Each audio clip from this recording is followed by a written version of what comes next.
ನಮಸ್ಕಾರ, G Kannada news ಡಿಎನ್ಎಗೆ ಸ್ವಾಗತ. ನಾನು ಪ್ರವೀಣ್ ಕುಂಬಾರ್. ಇವತ್ತಿನ ಜಿ ಕನ್ನಡ ನ್ಯೂಸ್ನಲ್ಲಿ 4 ಪ್ರಮುಖ ಸುದ್ದಿಗಳನ್ನು ವಿಶ್ಲೇಷಣೆ ಮಾಡ್ತಾ ಹೋಗೋಣ. ಆ 4 ಸುದ್ದಿಗಳ ಪೈಕಿ ಮೊದಲ ಸುದ್ದಿ ಹಾರ್ಮುಜ್ ಜಲಸಂಧಿಗೆ ಸಂಬಂಧಪಟ್ಟಂತಹ ಸುದ್ದಿ. ಒಂದೇ ಒಂದು ಜಲಸಂಧಿ ಕಳೆದ 4 ತಿಂಗಳಿಂದ ಜಾಗತಿಕವಾಗಿ ದೊಡ್ಡ ಮಟ್ಟದಲ್ಲಿ ಚರ್ಚೆಯಲ್ಲಿದೆ. ಯಾವ ಹಾರ್ಮುಜ್ ಜಲಸಂಧಿಯ ಬಗ್ಗೆ ಬಹುತೇಕರಿಗೆ ಇದುವರೆಗೂ ಕೂಡ ಗೊತ್ತಿರಲಿಲ್ಲವೋ ಅವರೆಲ್ಲರಿಗೂ ಕೂಡ ಹಾರ್ಮುಜ್ ಜಲಸಂಧಿ ಅಂದರೆ ಏನು, ಆ ಹಾರ್ಮುಜ್ ಜಲಸಂಧಿಯಿಂದ ವ್ಯಾಪಾರ ವಹಿವಾಟುಗಳು ಹೆಂಗಾಗುತ್ತೆ, ನಮಗೆ ತೈಲ ಹೆಂಗೆ ಬರುತ್ತೆ, ಒಂದು ವೇಳೆ ಹಾರ್ಮುಜ್ ಜಲಸಂಧಿ ಬಂದಾದರೆ ಯಾವ ವಿಷಮ ಪರಿಸ್ಥಿತಿಯನ್ನು ಎದುರಿಸ್ತೀವಿ ಅನ್ನೋದರ ಹಂತವಾಗಿ ಜನಸಾಮಾನ್ಯನಿಗೂ ಕೂಡ ಅರಿವು ಆಗುವಂಥ ನಿಟ್ಟಿನಲ್ಲಿ ಕಳೆದ 4 ತಿಂಗಳಿಂದ ಆದಂತಹ ಬೆಳವಣಿಗೆ ಇದೆ.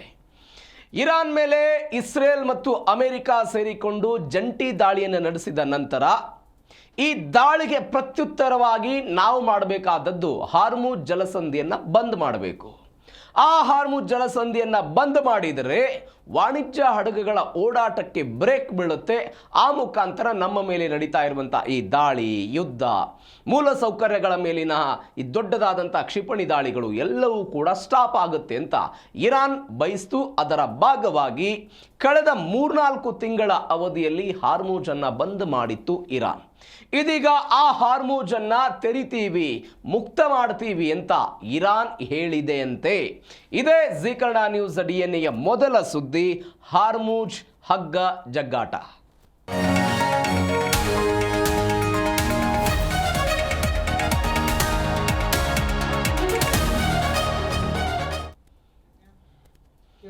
ಫೆಬ್ರವರಿಯಿಂದ ಶುರುವಾಗಿರುವಂತಹ ಇಸ್ರೇಲ್, ಅಮೆರಿಕ ಮತ್ತು ಇರಾನ್ ಯುದ್ಧ ಪ್ರಾಥಮಿಕವಾಗಿ ಪರಮಾಣು ಕಾರ್ಯಕ್ರಮವನ್ನು ಸ್ಟಾಪ್ ಮಾಡೋದಾಗಿತ್ತು. ಇರಾನ್ ಯಾವುದೇ ಕಾರಣಕ್ಕೂ ಪರಮಾಣನ್ನು ಹೊಂದಬಾರದು ಅನ್ನೋ ಕಾರಣಕ್ಕಾಗಿಯೇ ಆ ಒಂದು ಉದ್ದೇಶದಿಂದ ದಾಳಿ ಶುರುವಾಯಿತು. ಆ ಉದ್ದೇಶ ತದನಂತರ ಹಾರ್ಮುಜ್ಗೂ ಕೂಡ ವ್ಯಾಪ್ತಿಯನ್ನು ವಿಸ್ತರಣೆ ಮಾಡಿದ್ದನ್ನು ನಾವು ಗಮನಿಸ್ತಾ ಬಂದ್ವಿ. ಹೇಗೆ ವಿಸ್ತರಣೆ ಆಯಿತು? ಪರಮಾಣು ಕಾರ್ಯಕ್ರಮವನ್ನು ನಿಲ್ಲಿಸಲ್ಲ ಅಂತ ಇರಾನ್ ಹೇಳಿತು, ಪ್ರತಿಕ್ರಿಯೆಯನ್ನು ಕೊಡೋದಕ್ಕೆ ಶುರುವಾಯಿತು. ಈ ಪ್ರತಿಕ್ರಿಯೆಯ ಭಾಗವಾಗಿ ಇಸ್ರೇಲ್ ಮತ್ತು ಅಮೆರಿಕ ಇರಾನ್ ಮೇಲೆ ಪ್ರಖರವಾದಂಥ ದಾಳಿಗಳನ್ನೆಲ್ಲವನ್ನೂ ಕೂಡ ಶುರು ಮಾಡಿತು. ಈ ದಾಳಿಯ ಭಾಗವಾಗಿ ಅನೇಕ ಆರ್ಥಿಕ ನಷ್ಟವನ್ನು ಇದೇ ಇರಾನ್ ಅನುಭವಿಸ್ತಾ ಹೋಯಿತು. ಈ ಪ್ರಕ್ರಿಯೆ ಶುರುವಾಯಿತು.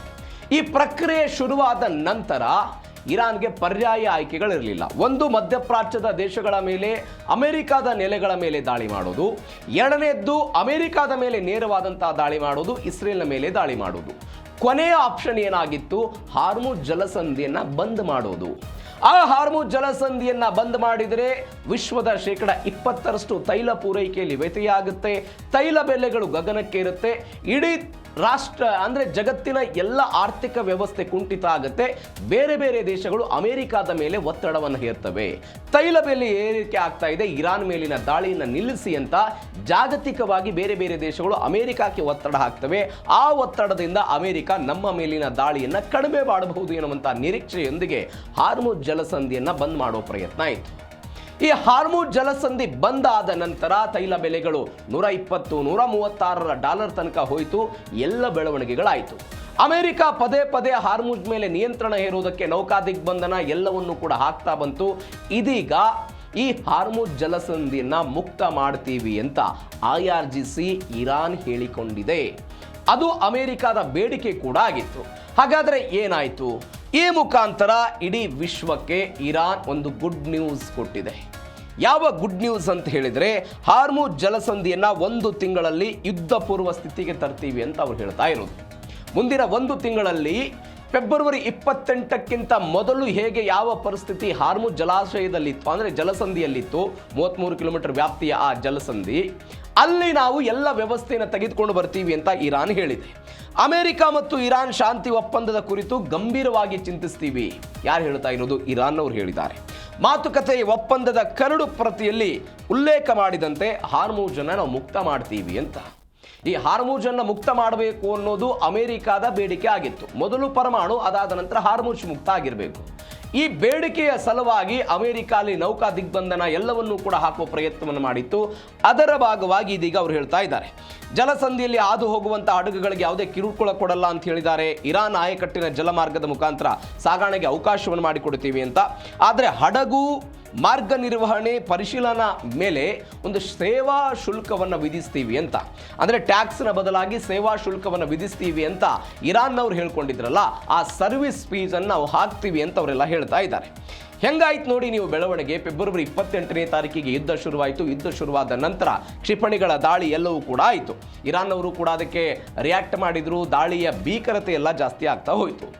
ಯಾವಾಗ ಇರಾನ್ ಮೇಲೆ ದಾಳಿಯಾಗಿ ಹಾರ್ಮುಜ್ನತ್ತೂ ಕೂಡ ದಾಳಿ ಆಗೋದಕ್ಕೆ ಶುರುವಾಯ್ತಲ್ಲ, ವಿಮಾ ಕಂಪನಿಗಳು ಮುಂದೆ ಬಂದು ಏನು ಮಾಡಿದ್ದು? ವಿಮಾ ಕಂಪನಿಗಳು ಒಂದು, ಅವರು ನಾವು ವಿಮೆಯನ್ನು ಕೊಡೋದಿಲ್ಲ, ವಿಮೆಯನ್ನು ರದ್ದುಗೊಳಿಸೋ ಪ್ರಯತ್ನವನ್ನು ಮಾಡಿದ್ರು. ಯಾರಿಗೆ?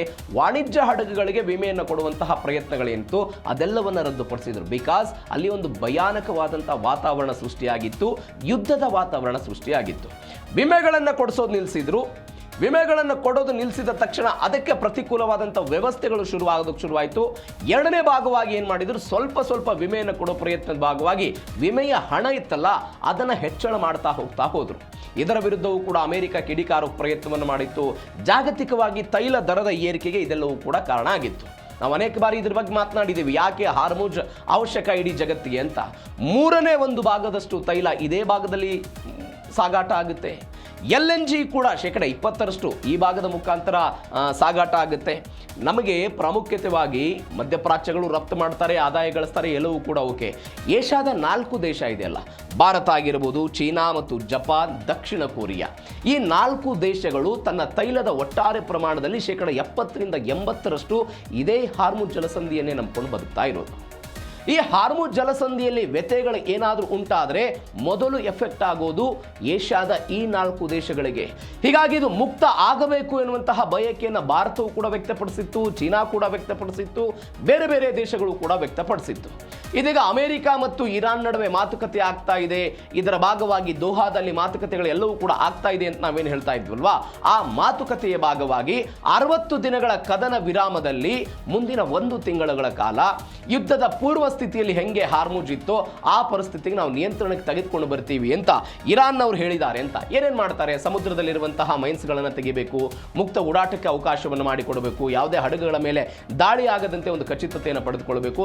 ಈ ಎಲ್ಲ ವ್ಯವಸ್ಥೆಗಳನ್ನು 1 ತಿಂಗಳ ಅವಧಿಯಲ್ಲಿ ನಾವು ಮಾಡ್ತೀವಿ ಅಂತ ಇರಾನ್ನವರೆಲ್ಲ ಹೇಳಿದ್ದಾರೆ. ಆ ಮುಖಾಂತರ ಒಂದು ವಿಶ್ವಕ್ಕೆ ಇದು ಗುಡ್ ನ್ಯೂಸ್ ಅಂತ ಹೇಳ್ಬೋದು. ಎರಡನೇದ್ದು ಹಾರ್ಮುಜ್ ಸೇವಾ ಶುಲ್ಕ US ಕೆಂಡ ಕಾರ್ತಿದೆ. ಅಂದರೆ ಟೋಲ್ ಅಂತ ಹೇಳಿದ್ರು. ಟೋಲ್ನ ನಂತರ ಟೋಲ್ ಅಂತಾರಾಷ್ಟ್ರೀಯ ಸಾಗರ ನಿಯಮಕ್ಕೆ ವಿರುದ್ಧವಾಗಿದೆ, 1982ರ ನಿಯಮಕ್ಕೆ ವಿರುದ್ಧವಾಗಿದೆ ಅಂತೆಲ್ಲ ಗೊತ್ತಾಯಿತು. ವಿಶ್ವಸಂಸ್ಥೆಯಲ್ಲಿ ಹಿನ್ನಡೆ ಇತ್ಯಾದಿ ಆಯಿತು.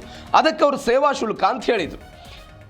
ಇರಾನ್ ಹೇಳಿಕೆ ನಿಜ ಅಲ್ಲ, ಅವರು ಬಿಡುಗಡೆ ಮಾಡಿದ ಪತ್ರ ಕಟ್ಟುಕತೆ ಅಂತ ಯಾರು ಹೇಳ್ತಾ ಇದ್ದಾರೆ? ಅಮೆರಿಕಾದವರು ಹೇಳ್ತಿದ್ದಾರೆ. ಯಾಕೆ ಹೇಳ್ತಿದ್ದಾರೆ? ಬರ್ತೀನಿ ಡೀಟೇಲ್ಸ್ಗೆ. ಇರಾನ್ ಮಾಧ್ಯಮಗಳ ವರದಿಗಳನ್ನು ಯಾರು ಕೂಡ ನಂಬೇಡಿ.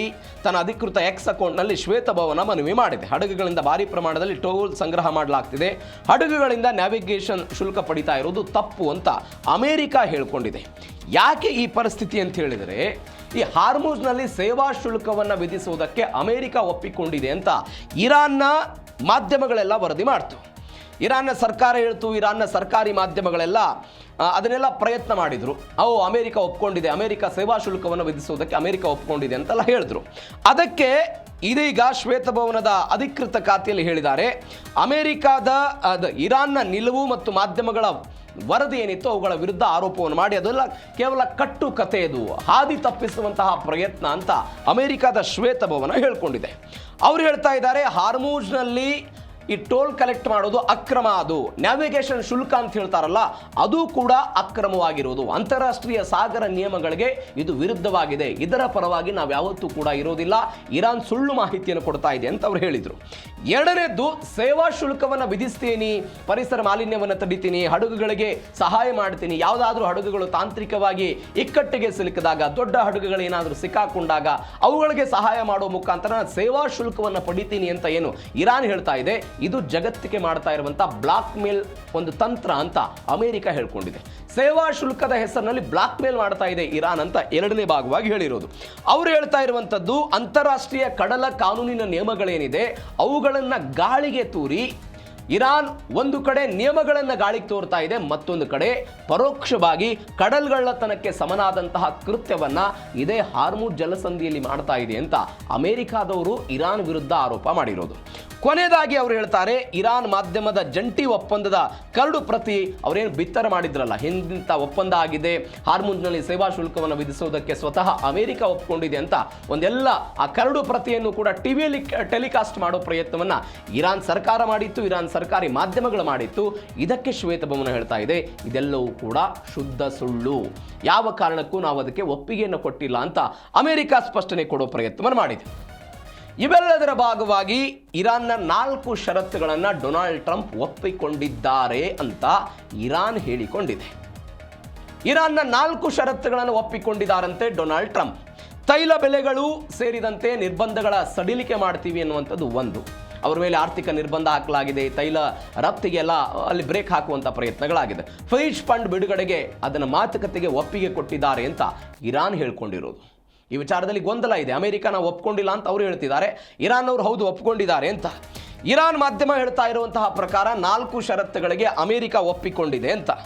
ಮೇ 2026 ಅಂದರೆ ಕಳೆದ ಇದೇ ತಿಂಗಳು 60 ದಿನಗಳ ಕದನ ವಿರಾಮ ಎಲ್ಲ ಘೋಷಣೆ ಆಗಿದೆ. ಈ ಕದನ ವಿರಾಮದ ಘೋಷಣೆಯ ನಡುವೆ US ಉಪಾಧ್ಯಕ್ಷ JD ವ್ಯಾನ್ಸ್ ಅವರೆಲ್ಲ ಹೇಳ್ತಿದ್ದಾರೆ, ಮಾತುಕತೆ ನಡೀತಾ ಇದೆ, ತಾಂತ್ರಿಕವಾಗಿ ಪರಿಶೀಲನೆಗಳೆಲ್ಲವೂ ಕೂಡ ಆಗ್ತಾ ಇದೆ, ಯಾವುದೇ ಒಂದು ನಿರ್ಧಾರಕ್ಕೆ ಬಂದಿಲ್ಲ ಅಂತ. ಎರಡನೇದು, ನೀವು ಅವಾಗಲೇ ನೋಡ್ತಾ ಇದ್ರಿ, ಫ್ರೀಜ್ ಆಗಿರುವಂತಹ ಹಣವನ್ನು ಬಿಡುಗಡೆ ಮಾಡೋದಕ್ಕೆ ಅಮೆರಿಕ ಒಪ್ಕೊಂಡಿದೆ ಅಂತ. ಈ ಫ್ರೀಜ್ ಆಗಿರುವಂತಹ ಹಣವನ್ನು ಬಿಡುಗಡೆ ಮಾಡಬೇಕು ಅನ್ನೋ ಕಾರಣಕ್ಕಾಗಿಯೇ ಕತಾರ್ನಲ್ಲಿ ಒಂದು ಮಾತುಕತೆ ಆಗ್ತಾ ಇದೆ.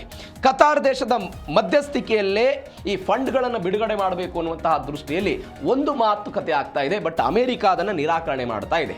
ಏನಂತ, ನಾವು ಇವತ್ತು ಕೊಡಲಿಕ್ಕೆ ಸಾಧ್ಯ ಇಲ್ಲ ಅಂತ ಅಮೆರಿಕ ಹೇಳ್ತಾ ಇದ್ರೆ, ಇರಾನ್ನ ಮಾಧ್ಯಮಗಳು ಹೌದು ಅಮೆರಿಕ ಒಪ್ಕೊಂಡಿದೆ ಅಂತ. ನೀವು ಅವಾಗಲೇ ನೋಡಿದ್ರಲ್ಲ, ಸೇವಾ ಶುಲ್ಕವನ್ನು ವಿಧಿಸುವುದಕ್ಕೆ ಇವರು ಒಪ್ಕೊಂಡಿದ್ದಾರೆ ಅಂತ, ಬಟ್ ಇಲ್ಲ ಅಂತ. ಗೊಂದಲಗಳು ಸಹಜವಾಗಿದ್ದೇ ಇದೆ. ಇದರ ಪ್ರಕಾರ 2 ಲಕ್ಷ ಕೋಟಿ ರೂಪಾಯಿ ಹಣವನ್ನ ಬಿಡುಗಡೆ ಮಾಡಬೇಕು ಅಂತ ಗಾಲಿಬಾಫ್ ಹೇಳಿರೋದು. ಇರಾನ್ನ ಗಾಲಿಬಾಫ್ ಹೇಳಿದ್ದಾರೆ 2 ಲಕ್ಷ ಕೋಟಿ ರೂಪಾಯಿ ಹಣವನ್ನು ಬಿಡುಗಡೆ ಮಾಡಬೇಕು. ಒನ್ಸ್ ಅಗೇನ್ ಮತ್ತೊಂದು ಕಂಡೀಷನ್ ಇರ್ತಾರವರು, ಒಪ್ಪಂದಕ್ಕೆ ಸಹಿ ಹಾಕಿದ ತಕ್ಷಣವೇ 12 ಬಿಲಿಯನ್ ಹಣ ಏನಿದೆ, 12 ಬಿಲಿಯನ್ ಹಣವನ್ನ ಅವರು 60 ದಿನಗಳ ಅವಧಿಗಾಗಿ ನಮಗೆ ಕೊಡಬೇಕು ಅನ್ನೋದು ಗಾಲಿಬಾಫ್ ಅವರ ಬೇಡಿಕೆ. ಅಂದರೆ ಫ್ರೀಜ್ ಆಗಿರುವಂಥ ಹಣ ಇದು. ನಾನು ಇದನ್ನು ಅನೇಕ ಬಾರಿ ಹೇಳಿದ್ದೀನಿ. ಈ ಫ್ರೀಜ್ ಆಗಿರುವಂಥ ಹಣ ಹೆಂಗೆ ಸಿಕ್ಕಾಕೊಳ್ತು ಅಂತ ಹೇಳಿದರೆ, ಈ ಡೊನಾಲ್ಡ್ ಟ್ರಂಪ್ ಅಥವಾ ಈ ಹಿಂದಿನ ಅಮೆರಿಕಾದ ಸರ್ಕಾರಗಳು ಈ ಹಿಂದೆ ಇರಾನ್ ಏನು ಮಾಡ್ತಾ ಇತ್ತು, ದಕ್ಷಿಣ ಕೊರಿಯಾ, ಜಪಾನ್, ಭಾರತ, ಕತಾರ್ ಎಲ್ಲ ದೇಶಗಳಿಗೆ ತೈಲನ್ನು ರಫ್ತು ಮಾಡ್ತಾ ಇತ್ತು. ಈ ತೈಲ ಈಗ ನಾವು ಒಂದು ದೇಶಕ್ಕೆ ಯಾವುದಾದ್ರೂ ವಸ್ತುವನ್ನು ರಫ್ತು ಮಾಡಿದಾಗ ನಮಗೆ ಅದರಿಂದ ಆದಾಯ ಸಿಗುತ್ತೆ, ಹಣ ಸಿಗುತ್ತೆ, ಅದು ನಮ್ಮ ಭಾರತಕ್ಕೆ ಬರುತ್ತೆ. ಆದರೆ ಇರಾನ್ ತನ್ನ ತೈಲನ್ನು ರಫ್ತು ಮಾಡಿದ ತಕ್ಷಣ ಅದಕ್ಕೆ ನೇರವಾಗಿ ಹಣ ಸಿಗ್ತಾ ಇರಲಿಲ್ಲ. ಅಲ್ಲಿ ಕೆಲವೊಂದಿಷ್ಟು ಕಂಡೀಷನ್ಗಳಿತ್ತು. ಯಾವ ದೇಶಕ್ಕೆ ಇರಾನ್ ತೈಲನ್ನು ರಫ್ತು ಮಾಡಿರುತ್ತೋ ಆ ದೇಶದವರು ಇರಾನ್ನ ಪ್ರತ್ಯೇಕವಾದಂಥ ಒಂದು ಅಕೌಂಟಿಗೆ ಹಣವನ್ನು ಹಾಕಬೇಕು. ಅದು ಅಮೆರಿಕಾದ ಮಧ್ಯಸ್ಥಿಕೆಯಲ್ಲಿ. ಅದೆಲ್ಲವೂ ಕೂಡ ಹಣ ಅಲ್ಲಿ ಜಮೆ ಆಗ್ತಾ ಹೋಯಿತು. ಆ ಹಣ ಜಮೆ ಆದಾಗ ಇರಾನ್ ಅದನ್ನು ನೇರವಾಗಿ ಬಳಕೆ ಮಾಡೋದಕ್ಕೆ ಸಾಧ್ಯ ಇರಲಿಲ್ಲ. ತನ್ನ ದೇಶದ ಆದಾಯ ಅಂದರೆ ತೈಲನ್ನು ಮಾರಾಟ ಮಾಡಿದ ನಂತರವೂ ಕೂಡ ಆದಾಯ ಬಂದಾಗ ಅದನ್ನು ಬಳಸ್ಕೊಂಡು ಮಾಡೋದಕ್ಕೆ ಇರಾನ್ಗೆ ಅವಕಾಶ ಇರಲಿಲ್ಲ. ಅಲ್ಲಿ ಕಂಡೀಷನ್ ಇತ್ತು, ಕೇವಲ ಎಮರ್ಜೆನ್ಸಿ ಸಮಯದಲ್ಲಿ ಮಾತ್ರ ಅದನ್ನು ಬಳಕೆ ಮಾಡಿಕೊಳ್ಬೇಕು, ಮಾನವೀಯತೆಯ ನೆಲೆಗಟ್ಟಿನಲ್ಲಿ ಮಾತ್ರ ಹಣವನ್ನು ಬಳಕೆ ಮಾಡಿಕೊಳ್ಬೇಕು. ಏನೋ ಪ್ರವಾಹಗಳಾಗಿದೆ, ಏನೋ ದೊಡ್ಡ ಮಟ್ಟದ ಅವಘಡಗಳು ಸಂಭವಿಸಿದೆ, ಆ ಸಮಯದಲ್ಲಿ ಮಾತ್ರ ಹಣವನ್ನು ಬಳಕೆ ಮಾಡಿಕೊಳ್ಬೇಕು. ಆಹಾರ ಮತ್ತು ಮಾನವೀಯ ದೃಷ್ಟಿಯಿಂದ ಮಾತ್ರ ಈ ಹಣವನ್ನು ಬಳಕೆ ಮಾಡೋದಕ್ಕೆ ಕಂಡೀಷನ್ಗಳಿತ್ತು. ಈ ಕಂಡೀಷನ್ಗಳ ಭಾಗವಾಗಿ ಏನಾಗ್ತಾ ಹೋಯಿತು ಅಂತ ಹೇಳಿದ್ರೆ, ಇರಾನ್ ಅಮೆರಿಕಾದ ಮಾತು ಕೇಳೋದಕ್ಕೆ ಸಾಧ್ಯ ಆಗಲಿಲ್ಲ. ಇರಾನ್ ಅಮೆರಿಕಾದ ಮಾತು ಕೇಳಲಿಲ್ಲ. ಅದಾದ ನಂತರ ಈ ಹಣ ಎಲ್ಲವೂ ಕೂಡ ಅಲ್ಲಿ ಫ್ರೀಜ್ ಆಗ್ತಾ ಹೋಯಿತು. ಈ ಹಣವನ್ನು ಬಿಡುಗಡೆ ಮಾಡಬೇಕು ಅಂತ ಇದೀಗ ಇರಾನ್ ಒತ್ತಾಯ ಮಾಡ್ತಾ ಇದೆ. ಅಮೆರಿಕ ಅದು ಈಗ ಸಾಧ್ಯ ಇಲ್ಲ ಅಂತ ಅವ್ರು ಹೇಳ್ತಿದ್ದಾರೆ. ಬಟ್ ಇರಾನ್ ಅವರು ಹೇಳ್ತಿದ್ದಾರೆ 4 ಕಂಡೀಷನ್ಗೆ ಅವರೆಲ್ಲ ಒಪ್ಕೊಂಡಿದ್ದಾರೆ ಅಂತ. ಆ 4 ಕಂಡೀಷನ್ಗಳಲ್ಲಿ ಎಲ್ಲವೂ ಕೂಡ ಓಕೆ, ಅಂದರೆ ತೈಲ ಬೆಲೆ ನಿಯಂತ್ರಣ, ಯುರೇನಿಯಮು ಇತ್ಯಾದಿ ಎಲ್ಲವೂ ಕೂಡ ಅದರಲ್ಲಿ ಇದೆ. ಹೀಗಾಗಿ ಏನಾಗುತ್ತೆ ಆ ವಿಚಾರ ನೋಡೋಣ. ಮತ್ತೊಂದು ಕಡೆ ಇರಾನ್ ಒಪ್ಪಿಕೊಂಡಂತಹ ಷರತ್ತುಗಳು ಯಾವ್ಯಾವು? ಅಮೆರಿಕಾದ ಷರತ್ತುಗಳಾಯಿತು. ಅಂದರೆ ಇದೀಗ ಇರಾನ್ನ ಷರತ್ತುಗಳು ಯಾವ್ಯಾವು? ಪರಮಾಣು ಶಸ್ತ್ರಾಸ್ತ್ರಗಳನ್ನು ಅಭಿವೃದ್ಧಿಪಡಿಸುವಂತಹ ಬಯಕೆಯನ್ನು ನಾವು ಹೊಂದಲ್ಲ ಅಂತ ಯಾರು ಹೇಳ್ತಾ ಇರೋದು? ಇರಾನ್ ಅವರು ಹೇಳ್ತಾ ಇರೋದು. ಹೆಚ್ಚು ಪುಷ್ಟೀಕರಿಸಿದ ಯುರೇನಿಯಂ ಅನ್ನು ಬಿಟ್ಟು ಕೊಡುವಂತಹ ಕುರಿತಂತೆ ನಾವು ಮಾತುಕತೆಯನ್ನು ನಡೆಸ್ತೀವಿ, ಹಾರ್ಮುಜ್ ಜಲಸಂಧಿಯನ್ನು ತೆರಿತೀವಿ, ಮೈನ್ಸ್ಗಳನ್ನು ಕೂಡ ತೆಗೆದು ಹಾಕ್ತೀವಿ ಅಂತ. ಪರಮಾಣು ಕಾರ್ಯಕ್ರಮವನ್ನು ತಡೆಗಟ್ಟುವುದೇ ಅಮೆರಿಕ ಮತ್ತು ಇಸ್ರೇಲ್ನ ಉದ್ದೇಶ ಆಗಿತ್ತು. ಅಮೆರಿಕ ಮತ್ತು ಇಸ್ರೇಲ್ನ ಉದ್ದೇಶ ಅದೇ ಆಗಿತ್ತು. ಆದರೆ ಇದೀಗ ವಿಪರ್ಯಾಸ ಅಂತ ಹೇಳಿದರೆ ಅದನ್ನು ನಾವು ಒಪ್ಕೊಳ್ತೀವಿ ಅಂತ ಇರಾನ್ ಅವರು ಹೇಳ್ತಾ ಇದ್ದಾರೆ ಅನ್ನುವಂಥ ಸುದ್ದಿಗಳೆಲ್ಲ ಬರ್ತಾ ಇದೆ. ನೀವು ನೋಡಿ, ಯಾವ ಅಮೆರಿಕ ಇವತ್ತು ಪರಮಾಣು ಕಾರ್ಯಕ್ರಮವನ್ನು ಇರಾನ್ ಸ್ಟಾಪ್ ಮಾಡಬೇಕು ಅಂತ ಬಯಸ್ತಾ ಇದೆಯಲ್ಲ, 1957ರ ಆ ಸುಮಾರಿಗೆ ಇದೇ ಅಮೆರಿಕ ಇರಾನ್ಗೆ ಸಹಾಯ ಮಾಡಿತ್ತು. ಹೆಂಗೆ ಸಹಾಯ ಮಾಡಿತ್ತು? ಆಟಮ್ಸ್ ಫಾರ್ ಪೀಸ್ ಎನ್ನುವಂತಹ ಒಂದು ಒಪ್ಪಂದ ಆಗಿತ್ತು ಇರಾನ್ ಮತ್ತು ಅಮೆರಿಕಾದ ನಡುವೆ. ಆಟಮ್ಸ್ ಫಾರ್ ಪೀಸ್ನ ನಡುವೆ ಅಮೆರಿಕ ಮತ್ತು ಇರಾನ್ ಒಪ್ಪಂದ ಮಾಡಿಕೊಂಡು ಅಮೆರಿಕ ಏನು ಮಾಡಿತು, ಒಂದು ಪರಮಾಣು ರಿಯಾಕ್ಟರ್ ಸ್ಥಾಪನೆ ಮಾಡೋದಕ್ಕೆ 1979ರಲ್ಲಿ ಅವರಿಗೆ ತಾಂತ್ರಿಕವಾಗಿ ಸಹಾಯ ಮಾಡಿತ್ತು ಇದೇ ಅಮೆರಿಕ. 1979ರಲ್ಲಿ ಎರಡನೇ ಬೆಳವಣಿಗೆ ಅಮೆರಿಕ ಹೆಂಗೆ ಸಹಾಯ ಮಾಡ್ತು ಅಂತ ಹೇಳಿದರೆ, 1980ರಲ್ಲಿ ಇರಾಕ್ ಮತ್ತು ಇರಾನ್ ನಡುವೆ ಯುದ್ಧ ಆಯ್ತಲ್ಲ, ಆ ಸಮಯದಲ್ಲಿ ನಾವು ಪರಮಾಣುವನ್ನು ಹೊಂದಬೇಕು ಅಂತ ಯಾರು ಬಯಸ್ತಾರೆ? ಇದೇ ಇರಾನ್ನವರು ಬಯಸ್ತಾರೆ. ಇರಾನ್ನವರು ಬಯಸಿರುವ ಕಾರಣಕ್ಕಾಗಿ ಇರಾಕ್ನವರು ಅದೇ ಯುದ್ಧದಲ್ಲಿ ರಾಸಾಯನಿಕ ವಸ್ತುಗಳನ್ನು ಬಳಕೆ ಮಾಡಿರ್ತಾರೆ. ಆ ರಾಸಾಯನಿಕ ವಸ್ತುಗಳನ್ನು ಬಳಕೆ ಮಾಡಿದ್ದರ ಕಾರಣಕ್ಕಾಗಿ ಇರಾನ್ ನಾನು ಕೂಡ ಇದರಲ್ಲಿ ಸ್ವಾವಲಂಬಿ ಆಗಬೇಕು ಅಂತ ಪಣ ತೊಡ್ತು. ಇದರ ಭಾಗವಾಗಿ ಏನಾಯಿತು, 1980ರಲ್ಲಿ ಇವರು ಪುನರ್ ಸ್ಥಾಪನೆ ಮಾಡ್ತಾರೆ. ಏನನ್ನ? ಪರಮಾಣುವನ್ನು ರಹಸ್ಯವಾಗಿ ನಾವು ಕಟ್ಕೊಳ್ತೀವಿ, ಪರಮಾಣು ಕಾರ್ಯಕ್ರಮವನ್ನು ಮುಂದುವರಿಸ್ತೀವಿ ಅಂತ 1980ರಲ್ಲಿ ಶುರುವಾಯಿತು. 1970ರಲ್ಲಿ ಒಂದು ಬೆಳವಣಿಗೆ, 79ರಲ್ಲಿ ಒಂದು ಬೆಳವಣಿಗೆ ಆಗಿತ್ತು. ಇರಾನ್ನಲ್ಲಿ ರಾಜಕೀಯ ಕ್ರಾಂತಿ ಆಯಿತು. ಹಿಂದೆ ಇದ್ದಂತಹ ಒಂದು ರಾಜಮನೆತನದ ಅವಧಿ ಮುಕ್ತಾಯ ಆಯಿತು. ಅಲ್ಲಿ ಖಮೇನಿ ಅಧಿಕಾರಕ್ಕೆ ಬಂದರು. ಅಮೆರಿಕ ಮತ್ತು ಇರಾನ್ ನಡುವೆ ದ್ವೇಷ ಎಲ್ಲ ಶುರುವಾಯಿತು. ಅಲ್ಲಿಂದ ಅಮೆರಿಕ ಮತ್ತು ಇರಾನ್ ನಡುವೆ ಪರಮಾಣು ವಿಚಾರದಲ್ಲಿ ಎಲ್ಲವೂ ಕೂಡ ಗೊಂದಲಕ್ಕೆ ಕಾರಣ ಆಯಿತು. ಇನ್ನೊಂದು ಮಹತ್ವದ ಬೆಳವಣಿಗೆ ಏನಾಗಿತ್ತು ಅಂತ ಹೇಳಿದ್ರೆ, 2002ರಲ್ಲಿ ಇರಾನ್ನ ಒಂದು ವಿರೋಧ ಪಕ್ಷ, ಅಲ್ಲಿಯ ಒಂದು ಅಧಿಕೃತ ವಿರೋಧ ಪಕ್ಷ ಏನು ಮಾಡಿಬಿಡ್ತು, ನೋಡಿ ಇರಾನ್ ಸರ್ಕಾರ ನಂಟಾಜ್ ಮತ್ತು ಅರಗ್ಜ ಅನ್ನುವಂಥ ಒಂದು ಪ್ರದೇಶ ಏನಿದೆ, ಈ ಪ್ರದೇಶಗಳಲ್ಲಿ ಪರಮಾಣು ಕೇಂದ್ರಗಳನ್ನು ತೆರೀತಿದ್ದಾರೆ ಅಂತ ಸ್ಯಾಟಲೈಟ್ ಚಿತ್ರಗಳನ್ನು ಅಮೆರಿಕ ಕೊಡೋ ಪ್ರಯತ್ನ ಮಾಡ್ತು. ಎಲ್ಲಿದು? ಇರಾನ್ನ ವಿರೋಧ ಪಕ್ಷ ಅಮೆರಿಕ ಕೊಡ್ತು. ಅವತ್ತು ಅಮೆರಿಕ ಇದರ ಮೇಲೆ ಕಣ್ಣಿಡುವಂತಹ ಪ್ರಯತ್ನವನ್ನು ಮಾಡ್ತು. ಅಲ್ಲಿಂದ ಇಲ್ಲಿಯ ತನಕವೂ ಕೂಡ ಆ ಹಗ್ಗ ಜಗ್ಗಾಟ ಎಲ್ಲವೂ ಕೂಡ ಮುಂದುವರಿತಾ ಬಂತು. ಇರಾನ್ ಯಾವ ಕಾರಣಕ್ಕೂ ಪರಮಾಣುವನ್ನು ಹೊಂದಬಾರದು ಅಂತ. ಹೀಗಾಗಿ ಒಂದು ಸಮಯದಲ್ಲಿ ಅಮೆರಿಕ ಇರಾನ್ಗೆ ಇದೇ ವಿಚಾರದಲ್ಲಿ ಸಹಾಯ ಮಾಡಿತ್ತು. ಇವತ್ತು ಅಮೆರಿಕ ಇರಾನನ್ನು ಅದೇ ವಿಚಾರದಲ್ಲಿ ಕಂಟ್ರೋಲ್ಗೆ ತೆಗೆದುಕೊಳ್ಳುವ ಪ್ರಯತ್ನವನ್ನು ಮಾಡ್ತಾ ಇದೆ. ಇದು 1970ರ ದಶಕ ಮತ್ತು 2020ರಲ್ಲಿ ಅಮೆರಿಕ ಮತ್ತು ಇರಾನ್ ನಡುವೆ ಆಗ್ತಾ ಇರುವಂತಹ ಈ ವ್ಯತ್ಯಾಸಗಳು. ಮತ್ತೊಂದು ಕಡೆ ಡೊನಾಲ್ಡ್ ಟ್ರಂಪ್ ಮಾತನ್ನ ಬೆಂಜಮಿನ್ ನೆತನ್ಯಾಹು ಮೀರಿದ್ರ ಅನ್ನುವಂತಹ ಪ್ರಶ್ನೆ ಇದೆ. ಯಾವ ಕಾರಣಕ್ಕೆ? ಪ್ರಸ್ತುತ ಇಸ್ರೇಲ್ ಪಡೆಗಳು ಗಾಜಾದ 60% ಭಾಗವನ್ನು ನಿಯಂತ್ರಣ ಮಾಡ್ತಾ ಇವೆ. 60%, ಗಾಜಾ ಪಟ್ಟಿಯ 60% ಪ್ರದೇಶವನ್ನು ಇಸ್ರೇಲ್ನ ಪಡೆಗಳು ನಿಯಂತ್ರಣ ಮಾಡುತ್ತವೆ. ಗಾಜಾ ಪಟ್ಟಿಯನ್ನು ಸಂಪೂರ್ಣವಾಗಿ ವಶಕ್ಕೆ ಪಡೆಯುವಂತೆ ಬೆಂಜಮಿನ್ ನೆತನ್ಯಾಹು ಹೇಳಿದ್ದಾರೆ. ನನ್ನ ನಿರ್ದೇಶನದಂತೆ ಈಗ ಅದನ್ನು 70% ಏರಿಸಬೇಕು ಅಂತ ಬೆಂಜಮಿನ್ ನೆತನ್ಯಾಹು ಎಲ್ಲ ಹೇಳಿದ್ದಾರೆ. ಗಾಜಾದಲ್ಲಿ ಸುದೀರ್ಘ ಕಾಲ ಮಿಲಿಟರಿ ನಿಯಂತ್ರಣವನ್ನು ಮುಂದುವರಿಸಬೇಕು ಅಂತ ಇಸ್ರೇಲ್ ಸಿದ್ಧತೆ ಮಾಡಿಕೊಂಡಿದೆ. ಅಮೆರಿಕ, ಕತಾರ್ ಮತ್ತು ಈಜಿಪ್ಟ್ನಂಥ ಮಧ್ಯವರ್ತಿಗಳ ನಡುವೆ ಇಸ್ರೇಲ್ ಇಂಥದ್ದೊಂದು ಪ್ರಯತ್ನವನ್ನು ಮಾಡ್ತಾ ಇದೆ. ಹೆಂಗಾಯ್ತಿದು ಘಟನೆ ನೋಡಿ. ಈ ಹಿಂದೆ ಇದೇ ಇಸ್ರೇಲ್ ಏನಿದೆ ಗಾಜಾ ಪಟ್ಟಿಯಲ್ಲಿ ಪಶ್ಚಿಮ ತೀರದಲ್ಲಿ 50% ಹೊಂದಿತ್ತಿದ್ದು. 50% 50 ಇದ್ದಿದ್ದು ಅದಾದ ನಂತರ 60ಕ್ಕೆ ಏರಿಕೆ ಆಯಿತು. ಇದೀಗ ಅದನ್ನು 70ಕ್ಕೆ ವಿಸ್ತರಣೆ ಮಾಡ್ತಾ ಇದ್ದಾರೆ. ಅಂದರೆ ತಮ್ಮ ನಿಯಂತ್ರಣ 70% ಇರಬೇಕು ಅನ್ನುವಂಥದ್ದು. ಯಾವ ಕಾರಣಕ್ಕಾಗಿ ಏರಿಕೆ ಮಾಡೋ ಪ್ರಯತ್ನ? ಒನ್ಸ್ ಅಗೇನ್ ಗಾಜಾ ಪಟ್ಟಿಯಲ್ಲಿರುವಂಥ ಹಮಾಸನ್ನು ಎಲ್ಲ ದಿಕ್ಕುಗಳಿಂದಲೂ ಕೂಡ ನಿಯಂತ್ರಣ ಮಾಡಬೇಕು ಅಂತ ಬೆಂಜಮಿನ್ ನೆತನ್ಯಾಹು ಅವರ ಪ್ಲಾನ್ ಇದೆ. ಹಾಗಾದರೆ ಟ್ರಂಪ್ ಅವರ ಮಾತನ್ನು, ಅಮೆರಿಕ ಮಾತನ್ನು ಹೆಂಗೆ ನೆತನ್ಯಾಹು ಅವರು ಮೀರ್ತಿದ್ದಾರೆ ಅಂತಂದರೆ, ಒಂದು ಅಮೆರಿಕ ಮಧ್ಯಸ್ಥಿಕೆಯಲ್ಲಿ ಒಂದು ಒಪ್ಪಂದ ಆಗಿದೆ ಇಸ್ರೇಲ್ ಮತ್ತು ಗಾಜಾ ಪಟ್ಟಿ. ಯಾವ ಒಪ್ಪಂದ? ಯೆಲ್ಲೋ ಲೈನ್ ಒಪ್ಪಂದ ಅಂತ ಕರೀತಾರೆ ಅದನ್ನು.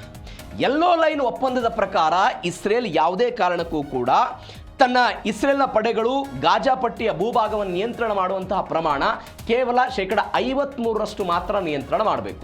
ಅದು ಅಮೆರಿಕ ಮತ್ತು ಅಮೆರಿಕದ ಮಧ್ಯಸ್ಥಿಕೆಯಲ್ಲಿ ಆದಂತಹ ಒಪ್ಪಂದ. 53% ಮಾತ್ರ ನಿಯಂತ್ರಣ ಮಾಡಬೇಕು. ಅದು 53 ಕ್ರಾಸ್ ಆಗಿ 60ಕ್ಕೆ ಬಂತು. ಇದೀಗ 70ಕ್ಕೂ ಕೂಡ ಏರಿಕೆ ಆಗ್ತಾ ಇದೆ. ಹೀಗಾಗಿ ಡೊನಾಲ್ಡ್ ಟ್ರಂಪ್ ಅಥವಾ ಅಮೆರಿಕದ ಮಾತುಗಳನ್ನು ಮೀರುವ ಮುಖಾಂತರ ಇದೀಗ ನೆತನ್ಯಾಹು ಗಾಜಾ ಪಟ್ಟಿ ವಿಚಾರದಲ್ಲಿ ಒಂದು ಹಂತದಲ್ಲಿ ಮತ್ತೆ ಮುಂದೆ ಹೋಗ್ತಿದ್ದಾರೆ ಅನ್ನುವಂಥದ್ದು ಒಂದಿದೆ. ಎರಡನೇದ್ದು, ಇರಾನ್ ಜೊತೆಗೆ ಮೈತ್ರಿ ಮಾಡಿಕೊಳ್ತಾ ಇರೋದು ಅಥವಾ ಇರಾನ್ ಜೊತೆಗೆ ಕದನ ವಿರಾಮಕ್ಕೆ ಮುಂದಾಗ್ತಾ ಇರೋದು ಇಸ್ರೇಲ್ನ ಪ್ರಧಾನಿ ಬೆಂಜಮಿನ್ ನೆತನ್ಯಾಹು ಅವರಿಗೆ ಅದು ಇಷ್ಟ ಇಲ್ಲ ಅನ್ನುವಂಥದ್ದು ಮೇಲ್ನೋಟಕ್ಕೆ ಗೊತ್ತಿದೆ. ಬೆಂಜಮಿನ್ ನೆತನ್ಯಾಹು ಅವರದ್ದು ಏನೇ ಇದ್ರೂ ಯುದ್ಧದ ಮುಖಾಂತರ ಪ್ರತೀಕಾರ ತೀರಿಸಿಕೊಳ್ಬೇಕು ಅಂತ ಅವರು ಪ್ರಯತ್ನ ಪಡ್ತಿದ್ರೆ, ಡೊನಾಲ್ಡ್ ಟ್ರಂಪ್ ಅವರ ಆಲೋಚನೆ ಇರೋದು ರಾಜತಾಂತ್ರಿಕ ಮಾತುಕತೆಗಳ ಮುಖಾಂತರ ಇದನ್ನು ಬಗೆಹರಿಸಿಕೊಳ್ಬೇಕು ಅಂತ ಟ್ರಂಪ್ ಅವರ ಆಲೋಚನೆ ಆಗಿದೆ. ಹೀಗಾಗಿ ಟ್ರಂಪ್ ಮಾತನ್ನ ಮೀರಿ ಬೆಂಜಮಿನ್ ನೆತನ್ಯಾಹು ನಡೆದುಕೊಳ್ತಿದ್ದಾರೆ ಎನ್ನುವಂತಹ ಚರ್ಚೆಗಳು ಜಾಗತಿಕವಾಗಿ ನಡೀತಾ ಇದೆ. ಯುದ್ಧ ಶುರುವಾದಂತಹ ಸಮಯದಲ್ಲಿ ಇಬ್ಬರ ನಡುವೆ ಭಿನ್ನಾಭಿಪ್ರಾಯ ಬಂದಿದೆ, ಎಲ್ಲವೂ ಕೂಡ ಗೊತ್ತಾಗಿತ್ತು. ಫೋನ್ ಕಾಲ್ನ ಮುಖಾಂತರ ಬಗೆಹರಿಸಿಕೊಳ್ಳೋ ಪ್ರಯತ್ನವನ್ನು ಮಾಡಿದ್ರು, ಎಲ್ಲವೂ ಕೂಡ ಆಗ್ತಾ ಇತ್ತು. ಇದೀಗ ಗಾಜಾ ಪಟ್ಟಿ ವಿಚಾರದಲ್ಲೂ ಕೂಡ ಇಂಥದ್ದೊಂದು ಬೆಳವಣಿಗೆ ಆಗ್ತಿದೆ ಅನ್ನುವಂಥದ್ದು ಸದ್ಯಕ್ಕಿರುವಂತಹ ಕುತೂಹಲ. ಹೀಗಾಗಿ ಏನಾಗುತ್ತೆ ಈ ವಿಚಾರದಲ್ಲಿ ಕಾದ್ ನೋಡೋಣ. ಆದರೆ ಒಂದಂತೂ ಸತ್ಯ, ಇಸ್ರೇಲ್ ಈ ಲೆಬನಾನ್ ವಿಚಾರದಲ್ಲಿ, ಗಾಜಾ ಪಟ್ಟಿ ವಿಚಾರದಲ್ಲಿ ಹಿಂದೆ ಸರಿಯುವಂತೆ ಕಾಣಿಸ್ತಾ ಇಲ್ಲ. ಅದು ಅಮೆರಿಕ ಆಗಿರ್ಬೋದು, ಬೇರೆ ದೇಶ ಆಗಿರ್ಬೋದು. ಹೀಗಾಗಿ ಇದರ ಪ್ರತಿಕೂಲ ವಾತಾವರಣ ವಾಟ್ ನೆಕ್ಸ್ಟ್ ಏನಾಗುತ್ತೆ ಕಾದು ನೋಡಬೇಕು. ಎರಡನೇ ಸುದ್ದಿ ಪಾಕಿಸ್ತಾನಕ್ಕೆ ಸಂಬಂಧಪಟ್ಟಂತಹ ಸುದ್ದಿ. ಯಾವ ಪಾಕಿಸ್ತಾನ ಉಗ್ರರಿಗೆ ಅನ್ನ, ಆಹಾರ, ನೀರು, ಗಾಳಿ, ವಸತಿ, ಅವರಿಗೆ ರಾಜಾತಿಥ್ಯ ಎಲ್ಲವನ್ನು ಕೊಟ್ಟು ಸಾಕುತ್ತಲ್ಲ, ಅದೇ ಉಗ್ರರು ಪಾಕಿಸ್ತಾನದ ಅಧ್ಯಕ್ಷ ಶಹಬಾಜ್ ಶರೀಫ್ ಮತ್ತು ಸೇನಾ ಮುಖ್ಯಸ್ಥ ಮುನೀರ್ ಅವರ ವಿರುದ್ಧ ಕಿಡಿಕಾರ್ಬಿಟ್ಟಿದ್ದಾನೆ. ಕೊಂದುಬಿಡ್ತೀನಿ ನಿಮ್ಮನ್ನ ಅಂತ. ಈ ಹಿಂದೆ ಅನೇಕ ಬಾರಿ ಇಂತಹ ಬೆದರಿಕೆಗಳೆಲ್ಲ ಬಂದಿದೆ. ಆ ಸುದ್ದಿಗೆ ಬರ್ತೀನಿ ನಾನು, ಡೀಟೇಲ್ಸ್ ಏನೇನಾಗಿತ್ತು ಅಂತ. ಇದೀಗ ಡೊನಾಲ್ಡ್ ಟ್ರಂಪ್ ಮತ್ತು ಪಾಕಿಸ್ತಾನದ ಸಂಬಂಧದ ಬಗ್ಗೆ ಅನೇಕ ಬಾರಿ ಚರ್ಚೆ ಮಾಡಿದ್ದೀವಿ. ಅದು ವೈಯಕ್ತಿಕದ ಕಾರಣಕ್ಕಾಗಿನೋ, ದೇಶದ ಹಿತಾಸಕ್ತಿಯ ಕಾರಣಕ್ಕಾಗಿನೋ ಪಾಕಿಸ್ತಾನ ಮತ್ತು ಅಮೆರಿಕ ಚೆನ್ನಾಗಿ ಸಂಬಂಧವನ್ನು ಹೊಂದಿದೆ. ಹೀಗಾಗಿಯೇ ಪಾಕಿಸ್ತಾನ ಇರಾನ್ನ ಈ ಯುದ್ಧದ ಸಮಯದಲ್ಲಿ ಶಾಂತಿ ದೂತನಾಗಿ ಕೆಲಸ ಮಾಡೋಕೆ ಬಂದಿತ್ತು. ಅದರ ಸ್ವಾರ್ಥವೂ ಕೂಡ ಇರಬಹುದು. ಆರ್ಥಿಕ ಸಹಾಯ ಸಿಗುತ್ತೆ, IMFನಿಂದ ಸಾಲ ಸಿಗಬೇಕಾದ್ರೆ ಅಮೆರಿಕ ನಮ್ಮ ಜೊತೆಗೆ ಅತ್ಯುತ್ತಮವಾಗಿರಬೇಕು ಅನ್ನುವಂತಹ ಕಾರಣ ಆಗಿರ್ಬೋದು. ಎರಡನೇದ್ದು, ಡೊನಾಲ್ಡ್ ಟ್ರಂಪ್ ಇತ್ತೀಚೆಗೆ ಒಂದು ಬೇಡಿಕೆಯನ್ನು ಅಥವಾ ಒತ್ತಾಯವನ್ನು ಮಾಡಿದ್ರು ಮಧ್ಯಪ್ರಾಚ್ಯದ ಎಲ್ಲ ದೇಶಗಳಿಗೆ, ಇಸ್ರೇಲ್ನ ಜೊತೆಗೆ ನೀವು ಸಂಬಂಧ ಬೆಳೆಸಬೇಕು, ಇಸ್ರೇಲ್ನ ಅಬ್ರಹಾಂ ಒಪ್ಪಂದವನ್ನು ನೀವೆಲ್ಲರೂ ಕೂಡ ಒಪ್ಪಿಕೊಳ್ಳಬೇಕು ಅಂತ. ಅಮೆರಿಕಾದವರು ಈ ಕೊಟ್ಟಂತ ಒಪ್ಪಂದವನ್ನ ಪಾಕಿಸ್ತಾನ ನಿರಾಕರಣೆ ಮಾಡಿತ್ತು. ಅಲ್ಲಿ ರಕ್ಷಣಾ ಸಚಿವರೆಲ್ಲ ನಿರಾಕರಣೆಯನ್ನು ಮಾಡಿದ್ರು. ಆದರೆ ಇದೀಗ ಒಂದು ವೇಳೆ ನೀವು ಇಸ್ರೇಲನ್ನು ಗುರುತಿಸಿದ್ರೆ ನಿಮ್ಮನ್ನ ಕೊಂದು ಬಿಡ್ತೀನಿ ಅಂತ ಅಲ್ಲಿಯ ಉಗ್ರ ವಾರ್ನಿಂಗ್ ಮಾಡಿದ್ದಾನೆ. ಲಷ್ಕರ್ ಎ ತೈಬಾದ ಒಬ್ಬ ಉಗ್ರ ಇಂಥದ್ದೊಂದು ವಾರ್ನಿಂಗ್ ಮಾಡಿರೋದು. ಏನೇನಾಯಿತು ಬೆಳವಣಿಗೆ, ಡೀಟೇಲ್ಸ್ ನೋಡ್ತಾ ಹೋಗೋಣ.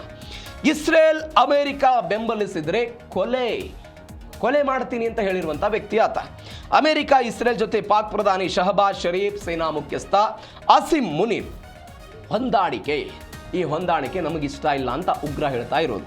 ಹೀಗೆ ಮುಂದುವರೆದ್ರೆ ನಿಮ್ಮಿಬ್ಬರನ್ನ ಕೊಂದು ಹಾಕ್ತೀನಿ ಅಂತ ಲಷ್ಕರ್ ಎ ತೊಯ್ಬಾದ ಉಪಮುಖ್ಯಸ್ಥ ಗುಡಿಗೆ ಬಿಟ್ಟಿದ್ದಾರೆ. ಶಹಬಾಜ್ ಶರೀಫ್, ಅಸಿಮ್ ಮುನೀರ್ಗೆ ಉಗ್ರ ಸೈಫುಲ್ಲಾ ಕಸೂರಿ ಬೆದರಿಕೆ ಹಾಕಿರುವಂಥ ವ್ಯಕ್ತಿ. ಭಾರತಕ್ಕೂ ಕೂಡ ಮೋಸ್ಟ್ ವಾಂಟೆಡ್ ಆಗಿರುವಂಥ ವ್ಯಕ್ತಿ ಈತ. ಇಸ್ರೇಲ್ಗೆ ಬೆಂಬಲ ಕೊಟ್ಟರೆ ನಿಮ್ಮನ್ನ ಜೀವ ಸಹಿತ ಉಳಿಸಲ್ಲ ಅಂತ ಉಗ್ರ ಕಸೂರಿ ಎಚ್ಚರಿಕೆ ಕೊಟ್ಟಿದ್ದಾನೆ. ಅಮೆರಿಕದ ಸ್ನೇಹ ಮುಂದಿನ ದಿನಗಳಲ್ಲಿ ನಮಗೆ ಹೊಡೆತ ಕೊಡಬಹುದು, ತೊಂದರೆ ಕೊಡಬಹುದು ಅಂತ ಆ ವ್ಯಕ್ತಿ ಪ್ರಿಡಿಕ್ಟ್ ಮಾಡ್ತಾ ಇರೋದು. ಲಷ್ಕರ್ ಎ ತೊಯ್ಬಾ ಸಂಘಟನೆಯ ಸೈಫುಲ್ಲಾ ಕಸೂರಿ ಕೊಟ್ಟಂತಹ ಎಚ್ಚರಿಕೆ ಇದು. ನೀವು ನೋಡಿ, ಅಧಿಕೃತವಾಗಿ ನೀವು ಅವ್ರ ಜೊತೆ ರಾಜತಾಂತ್ರಿಕ ಸಂಬಂಧ ಅಂದರೆ ಇಸ್ರೇಲ್ನ ಜೊತೆಗೆ ಅವರನ್ನು ಒಪ್ಪಿದರೆ ಅದನ್ನು ನಾವು ಯಾವುದೇ ಕಾರಣಕ್ಕೂ ಸಹಿಸಲ್ಲ, ಬೆಂಬಲವನ್ನು ಕೊಟ್ಟರೂ ಕೂಡ ನಾವು ಸಹಿಸಲ್ಲ ಅಂತ ಆ ವ್ಯಕ್ತಿ ಹೇಳ್ತಾ ಇರೋದು. ಯಾವ ಕಾರಣಕ್ಕಾಗಿ ಅಮೆರಿಕದ ಸ್ನೇಹತ್ವ ಬೇಡ ಅಂತ ಈ ವ್ಯಕ್ತಿ ಹೇಳ್ತಿದ್ದಾನೆ? ಎರಡು ಕಾರಣ ಇದೆ. ಒಂದು, ನಾವು ಮುಸ್ಲಿಂ ದೇಶ ಆಗಿದ್ದೀವಿ, ನಾವು ಮುಸ್ಲಿಂ ಕಂಟ್ರಿ ಆಗಿರೋದು, ನೀವು ಅಮೆರಿಕದ ಜೊತೆಗೆ ಯಾವ ಕಾರಣಕ್ಕೂ ಸಂಬಂಧವನ್ನು ಬೆಳೆಸಬಾರ್ದು. ಯಾಕೆ? ಉಗ್ರರಿಗೆ ಅಮೆರಿಕದ ಮೇಲೆ ಯಾವ ತರನಾದಂಥ ದ್ವೇಷ ಇದೆ, ಅವರ ವಿರುದ್ಧ ಯಾವ ತರನಾಗಿ ಕಿಡಿಕಾರ್ತಾರೆ ಅನ್ನೋದನ್ನು ನಾವು ನೋಡಿದ್ದೀವಿ. ಹೀಗಾಗಿ ಅಮೆರಿಕದ ಜೊತೆಗೆ ಪಾಕಿಸ್ತಾನ ಯಾವುದೇ ಕಾರಣಕ್ಕೂ ಸಂಬಂಧವನ್ನು ಇಟ್ಕೊಳ್ಬಾರ್ದು ಅಂತ ಈ ವ್ಯಕ್ತಿ ಹೇಳ್ತಾ ಇರೋದು, ಸೈಫುಲ್ಲಾ ಕಸೂರಿ ಹೇಳ್ತಾ ಇರೋದು. ಇದು ಮುಂದಿನ ದಿನಗಳಲ್ಲಿ ನಮಗೆ ಹೊಡೆತ ಕೊಡುತ್ತೆ, ಇಸ್ಲಾಮಿ ಹಿತಾಸಕ್ತಿಗೆ ಇದು ದೊಡ್ಡ ಮಟ್ಟದ ಹೊಡೆತವನ್ನು ಕೊಡುತ್ತೆ, ತೊಂದರೆಯನ್ನು ಕೊಡುತ್ತೆ ಅಂತ ಅವರು ಹೇಳ್ತಾ ಇರೋದು. ಬಟ್ ಪಾಕಿಸ್ತಾನಕ್ಕೆ ಅಮೆರಿಕ ಅನಿವಾರ್ಯ ಆಗಿದೆ, ಆರ್ಥಿಕ ಕಾರಣಕ್ಕಾಗಿ. ಅಟ್ಲೀಸ್ಟ್ ಡೊನಾಲ್ಡ್ ಟ್ರಂಪ್ ಅವರ ಕಾರಣಕ್ಕಾಗಿಯೂ ಕೂಡ ಅವರು ಸಹಾಯ ಮಾಡ್ತಾರೆ ಅಂತ. ಎರಡನೇದ್ದು, ಇವತ್ತು ನಾವು ಅಮೆರಿಕವನ್ನು ಏನಾದರೂ ಒಪ್ಪಿಕೊಂಡು ಅವರ ಜೊತೆಗೆ ಸ್ನೇಹತ್ವವನ್ನು ಮುಂದುವರಿಸಿದರೆ, ಒಂದು ವೇಳೆ ನಾವು ಅಮೆರಿಕ ಒಪ್ಪಿಕೊಂಡ್ರೆ ಅದು ನೇರವಾಗಿ ಇಸ್ರೇಲನ್ನು ಕೂಡ ಒಪ್ಪಿಕೊಂಡಂತೆ. ಯಾಕೆ? ಇಸ್ರೇಲ್ ಮತ್ತು ಅಮೆರಿಕ ಮಿತ್ರತ್ವದ ದೇಶಗಳು. ನಾಳೆ ಇಸ್ರೇಲ್ನ ಕಾರಣಕ್ಕಾಗಿ ನಮ್ಮ ಮೇಲೆ ಏನಾದರೂ ದಾಳಿ ಮಾಡೋ ಪ್ರಯತ್ನವನ್ನು ಅಮೆರಿಕ ಮಾಡಬಹುದು. ಹೀಗಾಗಿ ಅಮೆರಿಕವನ್ನು ಕೂಡ ನಂಬಬಾರದು, ಅವರ ಜೊತೆಗೆ ಸ್ನೇಹ ಸಂಬಂಧ ಬೇಡ, ಇಸ್ರೇಲನ್ನು ಕೂಡ ಒಪ್ಪಿಕೊಳ್ಳುವಂತಹ ಅವಕಾಶಗಳು ನಮಗೆ ಬೇಡ ಅಂತ ಸೈಫುಲ್ಲಾ ಕಸೂರಿ ಹೇಳುವ ಮುಖಾಂತರ ಇಬ್ಬರಿಗೆ ಕೊಲೆ ಬೆದರಿಕೆಯನ್ನ ಆ ವ್ಯಕ್ತಿ ಹೇಳ್ತಿದ್ದಾನೆ. ಡೆತ್ ವಾರ್ ನೀಡಿದಂತ ಉಗ್ರ ಯಾರು ಹಾಗಾದ್ರೆ? ಯಾರು ಈ ವ್ಯಕ್ತಿ? ನಿಷೇಧಿತ ಲಷ್ಕರ್ ಎ ತೊಯ್ಬಾ ಸಂಘಟನೆಯ ಪ್ರಮುಖ ಕಮಾಂಡರ್ ಈತ, ಉಪಮುಖ್ಯಸ್ಥಾಗಿ ಎಲ್ಲ ಕೆಲಸ ಮಾಡಿದ್ದ. ಸಂಘಟನೆಯ ಸಂಸ್ಥಾಪಕ ಹಫೀಜ್ ಸೈಯದ್ ಜಕೀವುರ್ ರೆಹಮಾನ್ ಲಖ್ವಿಗೆ ಅತ್ಯಂತ ಆಪ್ತನಾಗಿದ್ದಾನಂತೆ. ಜಮ್ಮು ಕಾಶ್ಮೀರ, ಭಾರತದಲ್ಲಿ ಈ ಪಹಲ್ಗಾಮ್ ದಾಳಿ ಆಗಿತ್ತಲ್ಲ, ಅದರ ಮಾಸ್ಟರ್ ಮೈಂಡ್ ಈ ವ್ಯಕ್ತಿನಿ ಅಂತ ಹೇಳ್ತಾರೆ. ಭಾರತ ಸಲ್ಲಿಕೆ ಮಾಡಿದಂಥ ಚಾರ್ಜ್ ಶೀಟ್ನಲ್ಲೂ ಕೂಡ ಈ ವ್ಯಕ್ತಿಯೆಲ್ಲ ಹೆಸರಿದೆ. ಈತ ಅತ್ಯಂತ ಕಠೋರವಾಗಿರುವಂಥ ವ್ಯಕ್ತಿ, ದ್ವೇಷವನ್ನು ಕೂಡ ಈ ವ್ಯಕ್ತಿ ಕಾರ್ತಾ ಇದ್ದ. ನೀವು ನೋಡಿ, ಅಮೆರಿಕ ಪಾಕಿಸ್ತಾನದ ಸ್ನೇಹ ಸಂಬಂಧ ಅನೇಕ ವರ್ಷಗಳಿಂದ ಎಲ್ಲವೂ ಕೂಡ ಇದೆ. ಅನೇಕ ಬಾರಿ ನಂಬಿಕೆ ಅಪನಂಬಿಕೆ ಎಲ್ಲವೂ ಕೂಡ ಆಗಿದೆ. ಬಟ್ ಈ ವ್ಯಕ್ತಿ ಹೇಳ್ತಿದ್ದಾನೆ ಯಾವ ಕಾರಣಕ್ಕೂ ಆ ಸ್ನೇಹ ಸಂಬಂಧ ಬೇಡ ಅಂತ. ಲಷ್ಕರ್ ಎ ತೊಯ್ಬಾದ ಸಂಸ್ಥಾಪಕ ಹಫೀಜ್ಗೆ ಆಪ್ತ. ಪಹಲ್ಗಾಮ್ ಘಟನೆಯಲ್ಲಿ ಈ ವ್ಯಕ್ತಿ ಹೆಸರಿತ್ತು. ಪಾಕ್ ಗೌರ್ಮೆಂಟ್ ಬ್ಯಾನ್ ಮಾಡಿದ್ದೀವಿ ಅಂತ ಹೇಳ್ತಾರೆ. ನಾವು ಪಾಕಿಸ್ತಾನ ಈ ವ್ಯಕ್ತಿಯನ್ನ ಬ್ಯಾನ್ ಮಾಡಿದ್ದೀವಿ ಅಂತ ಹೇಳ್ತಾರೆ. ಬಟ್ ಆದರೂ ಕೂಡ ಈ ಲಾಹೋರು ಸೇರಿದಂತೆ ಅನೇಕ ಕಡೆಗಳೇ ಈ ವ್ಯಕ್ತಿ ಎಲ್ಲ ಸಮಾವೇಶಗಳನ್ನು ಮಾಡಿಕೊಂಡು ಅಡ್ಡಾಡ್ತಾ ಇರೋದನ್ನು ನೋಡಿದ್ದೀವಿ. ಭಾರತದಲ್ಲಿ ಸಮುದ್ರ ಮಾರ್ಗದ ಮುಖಾಂತರ ಒಂದು ದಾಳಿ ಮಾಡ್ತೀನಿ ಅಂತ ಇತ್ತೀಚೆಗೆ ಈ ವ್ಯಕ್ತಿ ವ್ಯಕ್ತಿ ಒಂದು ವಿಡಿಯೋವನ್ನು ಕೂಡ ಹರಿದು ಬಿಟ್ಟಿದ್ದ. ಇದು ಈ ವ್ಯಕ್ತಿಯ ಒಟ್ಟಾರೆ ಹಿನ್ನೆಲೆ. ಈತ ಇದೀಗ ಅಲ್ಲಿಯ ವ್ಯಕ್ತಿಗಳಿಗೆ ಬೆದರಿಕೆ ಹಾಕಿರೋದು. ನೀವು ನೋಡಿ, ಪಾಕಿಸ್ತಾನದ ಇತಿಹಾಸದಲ್ಲಿ ಇದೇ ಮೊದಲ ಬಾರಿಗೆ ಅಂತಲ್ಲ, 2007ರಲ್ಲಿ ಭುಟ್ಟೋ ಅವರು ಅಲ್ಲಿ ಅಧ್ಯಕ್ಷರು, ಬೆಂಜಮಿನ್ ಭುಟ್ಟೋ ಅವರು ಅಲ್ಲಿ ಅಧ್ಯಕ್ಷರಾಗಿರ್ತಾರೆ. ಆ ವ್ಯಕ್ತಿ ಒಂದು ಸ್ಟೇಟ್ಮೆಂಟ್ ಕೊಡ್ತಾರೆ, ಬೆನ್ಜೀರ್ ಭುಟ್ಟೋ. ಆ ವ್ಯಕ್ತಿ ಏನು ಹೇಳ್ತಾರೆ, ಅಮೆರಿಕಾದ ಬೆಂಬಲದೊಂದಿಗೆ ಭಯೋತ್ಪಾದಕರನ್ನು ಮಟ್ಟ ಹಾಕ್ತೀವಿ ಅಂತ ಎಲ್ಲಿ ಪಾಕಿಸ್ತಾನದಲ್ಲಿ ಕೊಟ್ಟಂತ ಹೇಳಿಕೆ. ಅವಾಗ ಏನು ಮಾಡುತ್ತೆ, TTPಯ ಉಗ್ರರು ಇರ್ತಾರೆ. ಆ TTPಯ ಉಗ್ರರು ಏನು ಮಾಡ್ತಾರೆ, ನಮ್ಮನ್ನು ನೀವು ಮಟ್ಟ ಹಾಕ್ತಿರಲ್ಲ ಅಂತ ಹೇಳಿ ಬೆದರಿಕೆಗಳನ್ನು ಹಾಕ್ತಾರೆ ಭುಟ್ಟೋ ವಿರುದ್ಧ, ಕೊಲೆ ಬೆದರಿಕೆಗಳನ್ನು ಹಾಕ್ತಾರೆ. ಪರಿಣಾಮವಾಗಿ 2007ರಲ್ಲಿ ಅಲ್ಲಿಯ ವ್ಯಕ್ತಿ, ಅಲ್ಲಿ ಅಧ್ಯಕ್ಷ ಭುಟ್ಟೋ ಅವರನ್ನು ಬಾಂಬ್ ದಾಳಿ ಮಾಡುವ ಮುಖಾಂತರ ಸಾಯಿಸಿಬಿಡ್ತಾರೆ 2007ರಲ್ಲಿ. ಅದಾದ ನಂತರ 2003ರಲ್ಲಿ 9/11 ಘಟನೆ ಆಯ್ತಲ್ಲ ಅಮೆರಿಕಾದಲ್ಲಿ, ಆ ಘಟನೆ ಆದ ನಂತರ ಸಮಯದಲ್ಲೂ ಕೂಡ ಅಲ್ಲಿಯ Pervez Musharraf war on terror ಎನ್ನುವಂತಹ ಘೋಷಣೆ ಮಾಡ್ತಾರೆ. ಅಮೆರಿಕದ ಸಹಯೋಗದೊಂದಿಗೆ ನಾವು ಮಾಡ್ತೀವಿ ಅಂತ, ಅಂದರೆ ಟೆರರಿಸ್ಟ್ಗಳ ವಿರುದ್ಧ ನಾವು ಕ್ರಮ ತೆಗೆದುಕೊಳ್ತೀವಿ ಅಂತ. ಈ ವ್ಯಕ್ತಿಯ ವಿರುದ್ಧವೂ ಕೂಡ ಕ್ರಮ ಕೈಗೊಳ್ತೀವಿ, ಕೊಲೆ ಮಾಡ್ತೀವಿ ಅಂತೆಲ್ಲ ಬೆದರಿಕೆ ಹಾಕಿ ದಾಳಿ ಮಾಡೋ ಪ್ರಯತ್ನ ಆಗುತ್ತೆ. ಕ್ಷಣಾರ್ಧದಲ್ಲಿ ಆ ವ್ಯಕ್ತಿ ಪಾರಾಗಿದ್ದು. ಇಂತಹ ದಾಳಿಗಳು ಪಾಕಿಸ್ತಾನದಲ್ಲಿ ಅನೇಕ ಬಾರಿಯಾಗಿದೆ. ಇದೀಗ ಅಮೆರಿಕ ಮತ್ತು ಇಸ್ರೇಲ್ನ ಕಾರಣಕ್ಕಾಗಿ ಅಲ್ಲಿ ಅಧ್ಯಕ್ಷರು, ಸೇನಾ ಮುಖ್ಯಸ್ಥರಿಗೆ ಮತ್ತೊಮ್ಮೆ ಇಂಥದ್ದೊಂದು ಬೆದರಿಕೆ ಕರೆಗಳು ಬಂದಿರುವುದನ್ನು ನೋಡ್ತಾ ಇದ್ದೀವಿ. ಇದು ಪಾಕಿಸ್ತಾನದಲ್ಲಿ ಆಗ್ತಾ ಇರುವಂತಹ ಬೆಳವಣಿಗೆ. ಇವೆಲ್ಲದರ ನಡುವೆ ರಷ್ಯಾ ಮತ್ತು ಅಫ್ಘಾನಿಸ್ತಾನ ಒಂದು ಬಿಗ್ ಡೀಲ್ ಮಾಡಿಕೊಂಡಿದೆ. ಒಂದು ಕಡೆ ಪಾಕಿಸ್ತಾನ ಮತ್ತು ಅಫ್ಘಾನಿಸ್ತಾನದ ನಡುವೆ ಗಡಿ ರೇಖೆಯ ವಿಚಾರಕ್ಕೆ ಸಂಬಂಧಪಟ್ಟಂತೆ ದೊಡ್ಡ ಮಟ್ಟದ ಹಿನ್ನಡೆಗಳು, ಯುದ್ಧಗಳಾಗ್ತಾ ಇದೆ, ದಾಳಿ ಪ್ರತಿದಾಳಿಗಳಾಗ್ತಾ ಇದೆ. ಇವೆಲ್ಲದರ ನಡುವೆ ರಷ್ಯಾ ಮತ್ತು ಅಫ್ಘಾನಿಸ್ತಾನದ ನಡುವೆ ಬಿಗ್ ಡೀಲ್ ಆಗಿರಬಹುದು. ತಾಲಿಬಾನ್ನೊಂದಿಗೆ ಮಿಲಿಟರಿ ಸಹಕಾರವನ್ನು ಹೆಚ್ಚು ಮಾಡೋದಕ್ಕೆ ರಷ್ಯಾ ಮಹಾ ಒಪ್ಪಂದವನ್ನು ಮಾಡಿಕೊಂಡಿದೆ. ಅಫ್ಘಾನಿಸ್ತಾನಕ್ಕೆ ಮಿಗ್ ಮತ್ತು ಸುಖೋಯ್ ಫೈಟರ್ ಜೆಟ್ಗಳ ಸಹಾಯ ಮಾಡ್ತೀವಿ ಅಂತೆಲ್ಲ ಅವರು ಹೇಳಿದ್ದಾರೆ. ಅಫ್ಘಾನಿಸ್ತಾನಕ್ಕೂ S-400 ಅಥವಾ ಫ್ಯಾನ್ಸೀರ್ ವಾಯು ರಕ್ಷಣಾ ವ್ಯವಸ್ಥೆ ಸಿಗುವಂಥ ಸಾಧ್ಯತೆ ಇದೆ. ಮಾಸ್ಕೋದಲ್ಲಿ ಅಂತಾರಾಷ್ಟ್ರೀಯ ಭದ್ರತಾ ವೇದಿಕೆ ಒಂದು ಸಮಾವೇಶ ಆಯಿತು. ಅಲ್ಲಿ ಎಲ್ಲ ಅನುಮೋದನೆಯನ್ನು ಕೊಟ್ಟಿದ್ದಾರೆ. ಅಲ್ಲಿ ರಷ್ಯಾ ಭದ್ರತಾ ಮಂಡಳಿ ಕಾರ್ಯದರ್ಶಿ ಸೆರ್ಗೈ ಶೋಯುಗ್ ಅಂತ, ತಾಲಿಬಾನ್ನ ರಕ್ಷಣಾ ಸಚಿವ ಮುಲ್ಲಾ ಮೊಹಮ್ಮದ್ ಯಾಕೂಬ್ ಇವರೆಲ್ಲ ಭಾಗವಹಿಸಿದ್ರು. ರಷ್ಯಾಕ್ಕೆ ಮಿಗ್, ಸುಖೋಯ್ ಫೈಟರ್ ಜೆಟ್ಗಳನ್ನು ಕೊಡ್ತೀವಿ ಅಂತೆಲ್ಲ ಆಗಿದೆ ಅಂತೆ ಮಾತುಕತೆ. S-400 ಇವುಗಳ ಕ್ಷಿಪಣಿ ನಿರೋಧಕ ಇವೆಲ್ಲವನ್ನು ಕೂಡ ನಾವು ಹಸ್ತಾಂತರ ಮಾಡ್ತೀವಿ ಅಂತ. ನೀವು ಗಮನಿಸಬೇಕಾದ ಸಂಗತಿ ಅಂತ ಹೇಳಿದರೆ 2003ರಲ್ಲಿ ಇದೇ ರಷ್ಯಾ ತಾಲಿಬಾನನ್ನು ಭಯೋತ್ಪಾದಕ ಸಂಘಟನೆ ಎನ್ನುವ ಕಾರಣಕ್ಕಾಗಿ ನಿಷೇಧ ಮಾಡಿತ್ತು. 2003ರಲ್ಲಿ. ಇವತ್ತು ಅವರೇ ಮಿತ್ರತ್ವವನ್ನು ವಹಿಸ್ತಾ ಇದ್ದಾರೆ, ಸ್ನೇಹತ್ವ ಆಗ್ತಾ ಇದೆ, ಎರಡು ದೇಶಗಳ ನಡುವೆ ಒಪ್ಪಂದಗಳಾಗ್ತಾ ಇದೆ. ರಕ್ಷಣಾತ್ಮಕವಾಗಿ ರಷ್ಯಾ ಇವತ್ತು ತಾಲಿಬಾನ್ ಸಪೋರ್ಟಿಂಗ್ ನಿಂತಿದೆ. 2003ರಲ್ಲಿ ಆದಂಥ ಬೆಳವಣಿಗೆ ಇದು. 2003ರಲ್ಲಿ ಭಯೋತ್ಪಾದಕ ಸಂಘಟನೆ ಅಂತ ಅಧಿಕೃತವಾಗಿ ಇವರೆಲ್ಲ ಘೋಷಣೆ ಮಾಡಿದರು. ಅದಾದ ನಂತರ ಕಳೆದ ವರ್ಷ ಅಲ್ಲಿಯ ಸುಪ್ರೀಂ ಕೋರ್ಟ್ ಇದನ್ನು ತೆಗೆದುಹಾಕಿದೆ. ನೀವು ನೋಡಿ ಬೆಳವಣಿಗೆ ಹೆಂಗಿತ್ತು ಅಂತ ಹೇಳಿದರೆ, ಚೆಚನ್ಯ ಎನ್ನುವಂಥ ಒಂದು ಪ್ರದೇಶ ಅದು. ಇವತ್ತು ನಾವು ಹೆಂಗೆ ಪಾಕಿಸ್ತಾನದಲ್ಲಿ ಅಲ್ಲಿಯ ಪಾಕಿಸ್ತಾನದ ಸರ್ಕಾರದ ವಿರುದ್ಧ ಕೆಲವೊಂದಿಷ್ಟು ಸಂಘಟನೆಗಳ ಹೋರಾಟ ಮಾಡೋ ಪ್ರಯತ್ನವನ್ನು ಮಾಡ್ತಿದೆ, ಚೈತನ್ಯವು ಕೂಡ ಅವತ್ತು ರಷ್ಯಾ ಸರ್ಕಾರದ ವಿರುದ್ಧ ಅವರೆಲ್ಲ ಹೋರಾಟ ಮಾಡ್ತಾ ಇದ್ರು. ಈ ಚೈತನ್ಯಗೆ ಈ ತಾಲಿಬಾನ್ ಸರ್ಕಾರ ಏನಿದೆ ಅವತ್ತೇನು ಉಗ್ರರ ಪಟ್ಟ ಇವರಿಗೆ ಕಟ್ಟಿತ್ತು, ಈ ತಾಲಿಬಾನ್ ಅವರು ತಾಂತ್ರಿಕವಾಗಿ ಆರ್ಥಿಕವಾಗಿ ಸಹಾಯ ಮಾಡ್ತಿದ್ದಾರೆ ಎನ್ನುವಂಥ ಆರೋಪದ ಕಾರಣಕ್ಕಾಗಿ ರಷ್ಯಾ ಏನು ಮಾಡಿತ್ತು ಅಂತ ಹೇಳಿದರೆ ಭಯೋತ್ಪಾದಕ ಸಂಘಟನೆ ಅಂತೆಲ್ಲ ಅವರಿಗೆ ಹಣೆಪಟ್ಟಿಯನ್ನು ಕೊಟ್ಟಿತ್ತು. 2025ರಲ್ಲಿ ರಷ್ಯಾದ ಸುಪ್ರೀಂ ಕೋರ್ಟ್ ಏಪ್ರಿಲ್ ತಿಂಗಳಲ್ಲಿ 22 ವರ್ಷಗಳಿಂದ ಭಯೋತ್ಪಾದಕ ಪಟ್ಟಿ ಏನಿತ್ತು ಅದನ್ನು ತೆಗೆದುಹಾಕೋ ಪ್ರಯತ್ನ ಆಯಿತು. ಅದಾದ ನಂತರ ಕಾನೂನುಬದ್ಧ ಸರ್ಕಾರ ಅಂತಲೂ ಕೂಡ ಇದೇ ರಷ್ಯಾ ಮಾನ್ಯತೆಯನ್ನು ಮಾಡಿದೆ. ಆ ಮುಖಾಂತರ ರಷ್ಯಾ ಮತ್ತು ಅಫ್ಘಾನಿಸ್ತಾನದ ನಡುವೆ ಇಂಥದ್ದೊಂದು ಬಿಗ್ ಡೀಲ್ ಆಗಿದೆ. ಅಂದರೆ ಯಾವ ದೇಶಗಳು ಯಾವ ಸಮಯದಲ್ಲಿ ಶತ್ರುತ್ವ ಆಗುತ್ತವೆ, ಯಾವ ದೇಶಗಳು ಏನೇನಾಗುತ್ತೆ ಯಾವುದೂ ಕೂಡ ಗೊತ್ತಾಗಲ್ಲ. ಒಂದು ಚೈತನ್ಯ ಎನ್ನುವಂತಹ ಈ ಒಂದು ಸಂಘಟನೆಗೆ ಅಥವಾ ಜನ ಸಮೂಹಕ್ಕೆ ಇವರು ಸಪೋರ್ಟ್ ಮಾಡಿದ್ರು ಅನ್ನೋ ಕಾರಣಕ್ಕಾಗಿ ಅವತ್ತು ಉಗ್ರರ ಪಟ್ಟವನ್ನು ಕೊಟ್ಟಿದ್ದಂತಹ ರಷ್ಯಾ ಇವತ್ತು ರಾಜತಾಂತ್ರಿಕವಾಗಿ ಅಥವಾ ವಿಶ್ವದ ವ್ಯಾಪ್ತಿಯನ್ನು ತನ್ನ ಸಮೀಕರಣಕ್ಕೆ ತೆಗೆದುಕೊಳ್ಳುವಂತಹ ಕಾರಣಕ್ಕಾಗಿ ಇವತ್ತು ಇದೇ ರಷ್ಯಾ ತಾಲಿಬಾನ್ ಜೊತೆಗೆ ಡೀಲ್ ಮಾಡಿಕೊಳ್ತಾ ಇದೆ. ಇದು ರಷ್ಯಾ ಮತ್ತು ಅಫ್ಘಾನಿಸ್ತಾನದ ನಡುವೆ ಡೀಲ್ ಆದರೆ ಪಾಕಿಸ್ತಾನಕ್ಕೆ ನಡುಕ. ಯಾವ ಕಾರಣಕ್ಕಾಗಿ ನಡುಕ? ಇದೇ ಅಫ್ಘಾನಿಸ್ತಾನ ಮತ್ತು ಪಾಕಿಸ್ತಾನದ ನಡುವೆ ಡ್ಯುರಾಂಡ್ ರೇಖೆಯ ಬಗ್ಗೆ ಯುದ್ಧಗಳು ನಡೀತಾ ಇರೋದು, ಗೊಂದಲಗಳಾಗ್ತಾ ಇರೋದನ್ನು ನೋಡ್ತಾ ಇದ್ದೀವಿ. ಡ್ಯುರಾಂಡ್ ಗಡಿ ರೇಖೆಯನ್ನು ನಾವು ಯಾವುದೇ ಕಾರಣಕ್ಕೂ ಒಪ್ಪಲ್ಲ ಅಂತ ಇದೇ ಅಫ್ಘಾನಿಸ್ತಾನದ ತಾಲಿಬಾನ್ ಸರ್ಕಾರ ಹೇಳ್ತಾ ಇದೆ. ಆ ಕಾರಣಕ್ಕಾಗಿ ಪಾಕಿಸ್ತಾನ ಮತ್ತು ಅಫ್ಘಾನಿಸ್ತಾನದ ನಡುವೆ ಗೊಂದಲಗಳೆಲ್ಲ ಆಗ್ತಾ ಇರೋದು. ಇದೀಗ ರಷ್ಯಾ ತಾಲಿಬಾನ್ಗೆ ಮಿಲಿಟರಿ ಉಪಕರಣ ಕೊಡ್ತೀವಿ, ಶಸ್ತ್ರಾಸ್ತ್ರ ದುರಸ್ತಿ, ಶಸ್ತ್ರಾಸ್ತ್ರವನ್ನೆಲ್ಲವನ್ನು ಒದಗಿಸ್ತೀವಿ ಅಂತೆಲ್ಲ ಹೇಳಿದ್ದಾರೆ. ತಾಲಿಬಾನ್ ಸರ್ಕಾರ ಬಲಶಾಲಿ ಆಗುತ್ತೆ ಇನ್ಮೇಲೆ ರಷ್ಯಾದ ಸಹಾಯದಿಂದ. ಈ ಒಪ್ಪಂದ ಅಮೆರಿಕ ಮತ್ತು ಪಾಕಿಸ್ತಾನಕ್ಕೆ ಅತ್ಯಂತ ಕಳವಳಕಾರಿಯಾದಂಥ ಬೆಳವಣಿಗೆ ಅಂತ ಹೇಳ್ತಿದ್ದಾರೆ. ಹೀಗಾಗಿ ಪಾಕಿಸ್ತಾನ ಮತ್ತು ತಾಲಿಬಾನ್ ನಡುವಿನ ಸಂಬಂಧ ಹದಗೆಟ್ಟು ಹೋಗ್ಬಿಟ್ಟಿದೆ. ಇದಕ್ಕೆ ಏನು ಕಾರಣಗಳು ಅಂತ ಹೇಳಿದರೆ, ನೀವು ನೋಡಿ, ಗಡಿ ವಿವಾದ ಇದೆ ಪಾಕಿಸ್ತಾನ ಮತ್ತು ಅಫ್ಘಾನಿಸ್ತಾನದ ನಡುವೆ. ಡ್ಯೂರಾಂಡ್ ಲೈನ್ ನಾನು ಆವಾಗಲೇ ಹೇಳಿದೆ. ಈ ಡ್ಯೂರಾಂಡ್ ಲೈನಿನ ಭಾಗವಾಗಿ ನಾಳೆ ತಾಲಿಬಾನ್ಗೆ S-400 ಆಗಿರ್ಬೋದು, ಸುಕೋಯ್ ಆಗಿರ್ಬೋದು, ಇವೆಲ್ಲವೂ ಕೂಡ ಸಿಕ್ಕರೆ ತನ್ನ ವಾಯು ದಾಳಿಯನ್ನು ಮತ್ತಷ್ಟು ಪ್ರಖರತೆಗೆ ಒಳಪಡಿಸುವಂಥ ಪ್ರಯತ್ನವನ್ನು ತಾಲಿಬಾನ್ ಮಾಡುತ್ತೆ. ಇಷ್ಟು ದಿನಗಳ ಕಾಲ ಏನಾಗಿತ್ತು, ತಾಲಿಬಾನ್ ಮತ್ತು ಪಾಕಿಸ್ತಾನದ ವಿಚಾರದಲ್ಲಿ ಈ ವಾಯು ದಾಳಿ ಮಾಡೋದ್ರಲ್ಲಿ ಪಾಕಿಸ್ತಾನವೇ ಮೇಲುಗೈ ಸಾಧಿಸ್ತಾ ಬಂದಿತ್ತು. ಇವತ್ತು ರಷ್ಯಾದ ಅತ್ಯಾಧುನಿಕ ಕ್ಷಿಪಣಿ ಜೆಟ್ಗಳು ಇವೆಲ್ಲವೂ ಕೂಡ ಸಿಗ್ತಾ ಇರುವುದರಿಂದ ಆ ದಾಳಿಯ ಪ್ರಖರತೆಯನ್ನು ಪಾಕಿಸ್ತಾನ ಎದುರಿಸಬೇಕು. ಒಂದು. ಎರಡನೇದ್ದು, TTP ಉಗ್ರರಿಗೆ ಆಧುನಿಕ ಶಸ್ತ್ರಾಸ್ತ್ರಗಳು ಸಿಗುತ್ತೆ. ಈ ತಾಲಿಬಾನ್ ಏನು ಮಾಡುತ್ತೆ, TTP ಉಗ್ರರಿಗೆ ಆಂತರಿಕವಾಗಿ ಒಂದು ಸಹಾಯ ಮಾಡುವ ಪ್ರಯತ್ನವನ್ನು ಇವರೆಲ್ಲ ಮಾಡ್ತಾರೆ. ಈ TTP ಏನು ಮಾಡುತ್ತೆ, ಯಾವಾಗಲೂ ಕೂಡ ಪಾಕಿಸ್ತಾನವನ್ನು ಕೆಣಕಿ ಪಾಕಿಸ್ತಾನದ ಮೇಲೆ ದಾಳಿ ಮಾಡುವ ಪ್ರಯತ್ನವನ್ನು ಇದೇ TTP ಉಗ್ರರು ಮಾಡ್ತಾರೆ. ಈ TTP ಉಗ್ರರಿಗೆ ತಾಲಿಬಾನ್ ಆಶ್ರಯ ಕೊಟ್ಟಿದೆ. ಈಗ ಒಂದು ವೇಳೆ ನಾಳೆ ತಾಲಿಬಾನ್ ಸರ್ಕಾರಕ್ಕೆ ಇವರು S-400 ಆಗಿರ್ಬೋದು, ಸುಕೋಯ್ ಆಗಿರ್ಬೋದು, ಬೇರೆ ಬೇರೆ ಯುದ್ಧ ವಿಮಾನಗಳು ಅದನ್ನೆಲ್ಲ ಕೊಡೋ ಪ್ರಯತ್ನವನ್ನು ಮಾಡ್ತಿದ್ದಾರಲ್ಲ, ಒಪ್ಪಂದಗಳಾಗ್ತಾ ಇದೆಯಲ್ಲ, ಒನ್ಸ್ ಅಗೇನ್ ಈ ಎಲ್ಲವೂ ಉಪಕರಣಗಳು TTP ಉಗ್ರರಿಗೆ ಸಿಕ್ಕರೆ ಆ ದಾಳಿಯನ್ನು ಕೂಡ ಪಾಕಿಸ್ತಾನ ಎದುರಿಸಬೇಕಾದಂತಹ ಪರಿಸ್ಥಿತಿ ಬರುತ್ತೆ. ಅಂದರೆ ಶತ್ರುವಿನ ಮುಖಾಂತರ ಇಂಥದ್ದೊಂದು ದಾಳಿಗಳೆಲ್ಲವೂ ಕೂಡ ಆಗಿ ಪಾಕಿಸ್ತಾನ ಮತ್ತೊಮ್ಮೆ ಹೊಡೆತವನ್ನು ತಿನ್ನಬಹುದು ಎನ್ನುವಂತಹ ಸಾಧ್ಯತೆಗಳ ಕಾರಣಕ್ಕಾಗಿ ತಾಲಿಬಾನ್ ಮತ್ತು ರಷ್ಯಾದ ಈ ಸ್ನೇಹತ್ವ, ಈ ಒಟ್ಟಾರೆ ಮಿತ್ರತ್ವ ಏನಿದೆ, ಇದು ಒನ್ಸ್ ಅಗೇನ್ ಎರಡು ದೇಶಗಳ ನಡುವೆ. ಅಮೆರಿಕಕ್ಕೂ ಕೂಡ ಒಂದು ಸಂದೇಶ. ಅಮೆರಿಕ ಪಾಕಿಸ್ತಾನಕ್ಕೆ ಸಹಾಯ ಮಾಡೋ ಪ್ರಯತ್ನವನ್ನು ಮಾಡುತ್ತೆ, ಇದೀಗ ರಷ್ಯಾ ತಾಲಿಬಾನಿಗೆ ಸಹಾಯ ಮಾಡುತ್ತೆ. ಇದೇ ಗಮನಿಸಬೇಕಾದಂಥ ವ್ಯತ್ಯಾಸ ಇದೆ.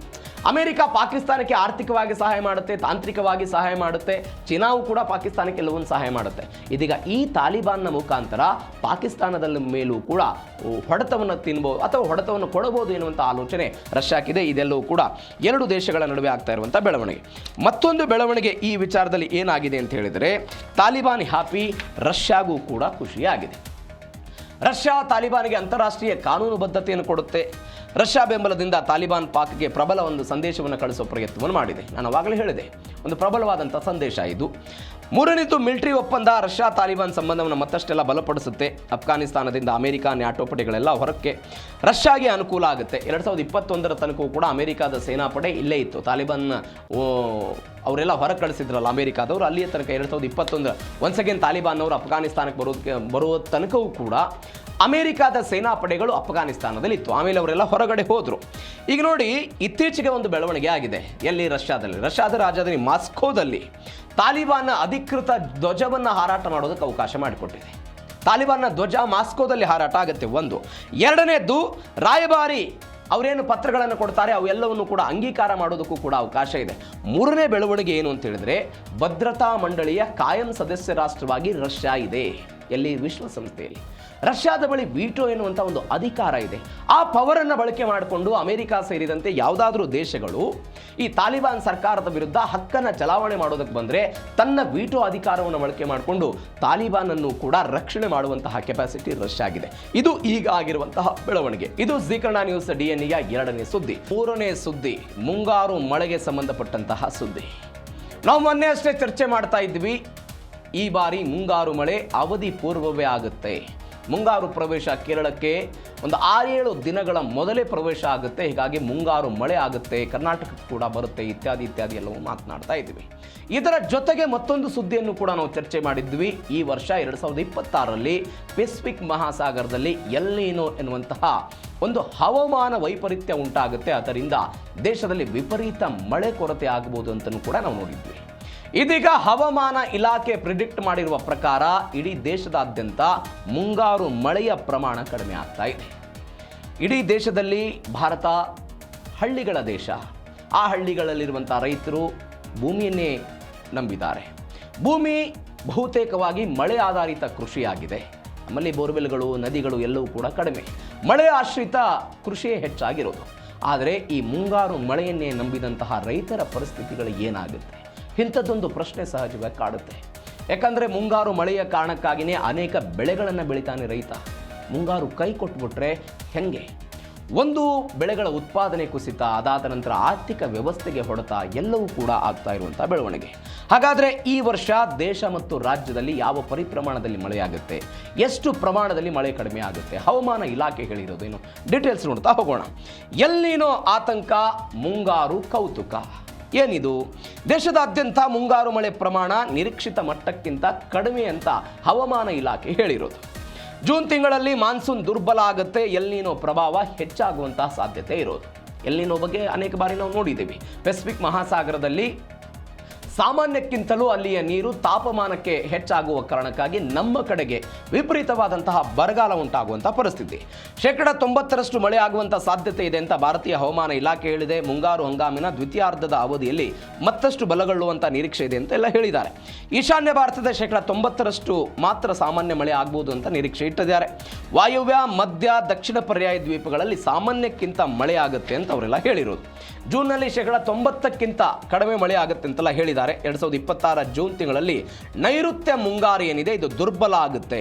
ಇದಕ್ಕೆ ಕಾರಣ ಪೆಸಿಫಿಕ್ ಮಹಾಸಾಗರದಲ್ಲಿ ಉಂಟಾಗುವಂಥ ಎಲ್ ನೀನೋ ಪ್ರಭಾವ ಅಂತ. ಕರ್ನಾಟಕದ ಕರಾವಳಿ, ಮಲೆನಾಡು ಮತ್ತು ಒಳನಾಡಿನ ಬಹುತೇಕ ಜಿಲ್ಲೆಗಳು ಜೂನ್ ತಿಂಗಳ ಆರಂಭದಲ್ಲಿ ಸಾಮಾನ್ಯಕ್ಕಿಂತ ಕಡಿಮೆ ಮಳೆ ಆಗುತ್ತೆ ಅಂತ ಹವಾಮಾನ ಇಲಾಖೆ ಹೇಳಿದೆ. ಆದರೆ ಪ್ರಿಡಿಕ್ಟ್ ಮಾಡೋಕ್ಕಿಂತಲೂ ಕೂಡ ಕಡಿಮೆ ಮಳೆ ಆಗುತ್ತೆ ಅಂತ. ಮತ್ತೊಂದು ಕಡೆ ಹವಾಮಾನ ಇಲಾಖೆ ಹೇಳ್ತಾ ಇದೆ ಜೂನ್ ತಿಂಗಳಲ್ಲಿ ಗರಿಷ್ಠ ತಾಪಮಾನ ದಾಖಲಾಗುತ್ತೆ. ಅಂದರೆ ಬೇಸಿಗೆಯ ಸಮಯದಲ್ಲಿ ಇರುವಂತಹ ತಾಪಮಾನ ಮಳೆಗಾಲದ ಜೂನ್ ತಿಂಗಳಲ್ಲೂ ಕೂಡ ಆಗುತ್ತೆ ಅಂತ ಅವರೆಲ್ಲ ಹೇಳಿದ್ದಾರೆ. 2-3 ಕಾರಣಗಳಿದೆ ಹೀಗಾಗೋದಕ್ಕೆ. ಒಂದು ಎಲ್ ನೀನೋ ಅಂತದ್ದು, ಒಂದು ಎಲ್ ನೀನೋ ಪೆಸಿಫಿಕ್ ಮಹಾಸಾಗರದಲ್ಲಿ ಉಂಟಾಗೋದು. ಎರಡನೇದ್ದು ಭಾರತದಕ್ಕೆ ಪ್ರಭಾವ ಬೀರುವಂತಹ ಹಿಂದೂ ಮಹಾಸಾಗರದಲ್ಲಿ ಉಂಟಾಗುವಂಥ ಇಂಡಿಯನ್ ಓಷನ್ ಡೈಪೋಲ್ ಅಂತ ಕರೀತಾರೆ ಇದನ್ನು. ಇಂಡಿಯನ್ ಓಷನ್ ಡೈಪೋಲ್ ಏನಿದೆ ಹಂಗಂದ್ರೆ 2 ವ್ಯತ್ಯಾಸ ಇದೆ. ಹೆಂಗೆ ಪೆಸಿಫಿಕ್ ಮಹಾಸಾಗರದಲ್ಲಿ ನೀರು ಕಾದಿದ್ದರ ಪರಿಣಾಮವಾಗಿ ಅದರ ಎಫೆಕ್ಟು ನಮಗೆ ಬೀಳುತ್ತಲ್ಲ, ಅದೇ ಮಾದರಿಯಲ್ಲಿ ಆಗುವಂಥದ್ದು. ಹೆಂಗಿದು? ಪೂರ್ವ ಭಾಗದಲ್ಲಿ ಏನಾದರೂ ಹಿಂದೂ ಮಹಾಸಾಗರದ ನೀರು ವಿಪರೀತವಾಗಿ ಬಿಸಿಯಾದರೆ ಅತ್ಯಂತ ಕಡಿಮೆ ಮಳೆ ನಮಗಾಗುತ್ತೆ, ಭಾರಿ ಕಡಿಮೆ ಮಳೆ ಆಗುತ್ತೆ. ಅದೇ ಪಶ್ಚಿಮ ಭಾಗದಲ್ಲಿ ಏನಾದರೂ ವಿಪರೀತವಾದಂತಹ ನೀರು ಹಿಂದೂ ಮಹಾಸಾಗರದಲ್ಲಿ ಬಿಸಿಯಾದರೆ ನಾವು ವಿಪರೀತ ಮಳೆಯನ್ನು ನಿರೀಕ್ಷೆ ಮಾಡ್ಬೋದು. ಭಾರತದಲ್ಲಿ ಪ್ರವಾಹ ಆಗುವಂತಹ ಮಟ್ಟಕ್ಕೂ ಕೂಡ ಮಳೆ ಆಗುತ್ತೆ. ಆದರೆ ಈ ಬಾರಿ ಏನಾಗಿದೆ, ಇಂಡಿಯನ್ ಓಷನ್ ಡೈಪೋಲ್ ಎನ್ನುವಂಥ ಈ ಸ್ಥಿತಿ ಏನಾಗ್ಬಿಟ್ಟಿದೆ ಅಂತ ಹೇಳಿದ್ರೆ, ನೀರು ಅತಿಯಾಗಿಯೂ ಕೂಡ ಕಾದಿಲ್ಲ, ನೀರು ಕಾಯ್ದೆಯೂ ಕೂಡ ಆಗಿಲ್ಲ. ಅಂದರೆ ಪೂರ್ವ ಮತ್ತು ಪಶ್ಚಿಮದಲ್ಲಿ ಎಲ್ಲೂ ಕೂಡ ಏನಾಗಿಲ್ಲ, ತಟಸ್ಥವಾಗಿ ಉಳಿದುಬಿಟ್ಟಿದೆ. ಈ ತಟಸ್ಥವಾಗೋದ್ರಿಂದ ಏನಾಗುತ್ತೆ, ಹವಾಮಾನ ಇಲಾಖೆಯವರು ಹೇಳ್ತಾರೆ ಈ ಇಂಡಿಯನ್ ಓಷನ್ ಡೈಪೋಲ್ ಅನ್ನುವಂಥದ್ದು ತಟಸ್ಥವಾಗಿದ್ದರ ಪರಿಣಾಮವಾಗಿ ಈ ಎಲ್ ನೀನೋದಿಂದ ಉಂಟಾಗುವಂತಹ ಈ ಮಾರುತಗಳ ದುರ್ಬಲತೆ ಇರುತ್ತಲ್ಲ, ಅದನ್ನು ತಡೆಯಬಲ್ಲಂತಹ ಶಕ್ತಿ ಹಿಂದೂ ಮಹಾಸಾಗರದ ಈ ಡೈಪೋಲಿಗಿತ್ತು. ಇದೀಗ ಅದು ತಟಸ್ಥ ಆಗಿಬಿಟ್ಟಿದೆ. ಈ ತಟಸ್ಥ ಆಗಿದ್ದರ ಕಾರಣಕ್ಕಾಗಿಯೂ ಕೂಡ ಭಾರತದಲ್ಲಿ ಮಳೆಯ ಪ್ರಮಾಣ ಕಡಿಮೆ ಆಗುತ್ತೆ ಅಂತೆಲ್ಲ ಹೇಳ್ತಿದ್ದಾರೆ. ಭೂಭಾಗ ಮತ್ತು ಸಮುದ್ರ ಭಾಗದ ಈ ಹವಾಮಾನದಲ್ಲಿಯೂ ಕೂಡ ಅಂದರೆ ತಾಪಮಾನ ಅದರಲ್ಲೂ ಕೂಡ ವ್ಯತ್ಯಾಸ ಆಗುತ್ತೆ. ಅದು ಏರುಪೇರು ಆಗ್ತಾ ಇರುವ ಕಾರಣಕ್ಕಾಗಿಯೂ ಕೂಡ ಇಂಥದ್ದೊಂದು ಬೆಳವಣಿಗೆಗಳು ಆಗ್ಬೋದು ಅಂತ ಹವಾಮಾನ ಇಲಾಖೆ ಹೇಳಿದೆ. ಹಾಗಾದರೆ ಹವಾಮಾನ ಇಲಾಖೆ ಕೊಟ್ಟಿರುವಂಥ ಅಲರ್ಟ್ ಏನು ಈ ವಿಚಾರದಲ್ಲಿ? ಏನು ಹೇಳಿದ್ರು ಅವರು? ಭಾರತದಲ್ಲಿ ಸಾಮಾನ್ಯಕ್ಕಿಂತ ಕಡಿಮೆ ಮಾನ್ಸೂನ್ ಮಳೆ ಆಗುವಂಥ ಸಾಧ್ಯತೆ ಇದೆ. ಪ್ರಸಕ್ತ ವರ್ಷದಲ್ಲಿ ದೀರ್ಘಾವಧಿಯ ಸರಾಸರಿ 92% ಮಳೆ ಆಗುತ್ತೆ ಅಂತೆಲ್ಲ ಹೇಳಿದ್ದಾರೆ. ಈಶಾನ್ಯ, ವಾಯವ್ಯ ಮತ್ತು ದಕ್ಷಿಣ ಪರ್ಯಾಯ ದ್ವೀಪದ ಪ್ರದೇಶಗಳಲ್ಲಿ ಮಳೆ ಆಗುತ್ತೆ. 2023ರಲ್ಲಿ ಎಲ್ ನೀನೋ ವರ್ಷ ಆಗಿದ್ದರಿಂದ 94% ಮಳೆ ಆಗಿತ್ತು. ಈ ವರ್ಷವೂ ಕೂಡ ಸೂಪರ್ ಎಲ್ ನೀನೋ ಆಗ್ತಾ ಇದೆ. ಸೂಪರ್ ಎಲ್ ನೀನೋ ಆಗಬಹುದು ಅಂತ ಅವರು ಹೇಳ್ತಿದ್ದಾರೆ. ಜೂನ್ನಿಂದ ಸೆಪ್ಟೆಂಬರ್ ಒಟ್ಟು ಮಳೆ ಅಂದರೆ ದೀರ್ಘಾವಧಿ ಏನಿರುತ್ತೆ ಅಲ್ಲಿ ಸರಾಸರಿ 90ಕ್ಕಿಂತಲೂ ಕಡಿಮೆ ಇರುತ್ತೆ ಅಂತ ಹೇಳಿದ್ದಾರೆ. ಮಾನ್ಸೂನ್ ಕೇರ್ ಜೂನ್ ಅಂತ ನಾವೇನು ಕರಿತೀವಿ, ಈ ಸಮಯದಲ್ಲಿ ಮಳೆ ಕೊರತೆ ಆಗುತ್ತೆ. ಹೀಗಾಗಿ ಬಿತ್ತನೆ ವಿಚಾರದಲ್ಲಿ ರೈತರೆಲ್ಲ ಜಾಗೃತಿಯನ್ನು ವಹಿಸಬೇಕು. ಯಾವ ಸಮಯದಲ್ಲಿ ಏನಾಗುತ್ತೆ ಏನು ಅನ್ನೋದನ್ನು ನೋಡಬೇಕು ಅಂತ ಹೇಳಿದ್ದಾರೆ. ತೀವ್ರ ಬಿಸಿಗಾಳಿ ಬೀರುವಂತಹ ಸಾಧ್ಯತೆ ಇದೆ ಅಂತೆಲ್ಲ ಹೇಳಿದ್ದಾರೆ. ಉತ್ತರ ಪ್ರದೇಶ, ಹರಿಯಾಣ, ಪಂಜಾಬ್, ಬಿಹಾರ, ಒಡಿಶಾ, ಛತ್ತೀಸ್ಗಢ, ಗುಜರಾತ್, ಆಂಧ್ರ ಪ್ರದೇಶ ಮತ್ತು ಈ ಬೇರೆ ಬೇರೆ ಪ್ರದೇಶಗಳಲ್ಲಿ ಬಿಸಿಗಾಳಿ ಉಂಟಾಗುತ್ತೆ ಅಂತ ಹೇಳಿರೋದು. ಮುಂಗಾರು ದುರ್ಬಲ ಆಗಿದ್ರೂ ಕೂಡ ಕೆಲ ಪ್ರದೇಶಗಳಲ್ಲಿ ಭಾರೀ ತರನಾದಂತಹ ಮಳೆ ಆಗುತ್ತೆ ಅಂತ. ಕೇರಳ, ಪುದುಚೇರಿ, ಅಂಡಮಾನ್ ನಿಕೋಬಾರ್ ಸೇರಿದಂತೆ ಬೇರೆ ಬೇರೆ ಕಡೆಗಳಲ್ಲಿ ಕೂಡ ದೊಡ್ಡ ಮಟ್ಟದಲ್ಲಿ ಮಳೆ ಆಗುತ್ತೆ ಅಂತೆಲ್ಲ ಹೇಳಿದ್ದಾರೆ. ಮತ್ತೊಂದು ಕಡೆ ಮೀನುಗಾರ ಯಾವುದೇ ಕಾರಣಕ್ಕೂ ಸಮುದ್ರಕ್ಕೆ ಇಳಿಬಾರದು ಅಂತೆಲ್ಲ ಹೇಳಿದ್ದಾರೆ. ಕರ್ನಾಟಕಕ್ಕೆ ವಿಚಾರಕ್ಕೆ ಬಂದರೆ ಕರ್ನಾಟಕದ ಒಳನಾಡಿನಲ್ಲಿ ಮತ್ತು ಬಿಹಾರ, ವೆಸ್ಟ್ ಬೆಂಗಾಳ ಈ ಪ್ರದೇಶಗಳಲ್ಲಿ ಗಾಳಿಯ ವೇಗ 50ರಿಂದ 70 ಕಿಲೋಮೀಟರ್ ವೇಗದಲ್ಲಿ ಚಂಡಮಾರುತಗಳು ಬೀಸುವಂತಹ ಸಾಧ್ಯತೆ ಇರುತ್ತೆ ಅಂತ ಹವಾಮಾನ ಇಲಾಖೆ ಕೊಟ್ಟಿರುವಂತಹ ಅಲರ್ಟ್ ಇದು. ಈಗ ನಾನು ಆವಾಗಲೇ ಹೇಳ್ತಾ ಇದ್ದೆ ಇಂಡಿಯನ್ ಓಷನ್ ಡೈಪೋಲ್ ಅಂತ. 2023ರಲ್ಲೂ ಕೂಡ ಎಲ್ ನೀನೋ ಉಂಟಾದಂತಹ ಸಮಯದಲ್ಲಿ 94% ಮಳೆ ಆಗಿತ್ತು, ಅಂದರೆ ಜಾಸ್ತಿ ಮಳೆ ಆಗಿತ್ತು. ಈ ವರ್ಷವೂ ಕೂಡ ಹಾಗೆ ಆಗಬಹುದಾ? ವ್ಯತ್ಯಾಸ ಇಷ್ಟೇ, ಅವತ್ತು ಯಾಕೆ ಆ ಪರಿಪ್ರಮಾಣದಲ್ಲಿ ಮಳೆ ಆಗಿತ್ತು ಅಂತ ಹೇಳಿದ್ರೆ 2023ರಲ್ಲಿ IOD ಎಲ್ ನೀನೋವನ್ನು ತಡೆದಿತ್ತು. ಎಲ್ ನೀನೋ ಭಾರತಕ್ಕೆ ಏನು ಬರ್ತಾ ಇತ್ತಲ್ಲ ಅದನ್ನು ಹಿಂದೂ ಮಹಾಸಾಗರದಲ್ಲಿ ತಡೆದಿತ್ತು. ಆ ತಡೆದಿದ್ದರ ಕಾರಣಕ್ಕಾಗಿ 90% ಮಳೆ ಭಾರತದಲ್ಲಿ ಉಂಟಾಗಿತ್ತು, 94% ಮಳೆ ಉಂಟಾಗಿತ್ತು.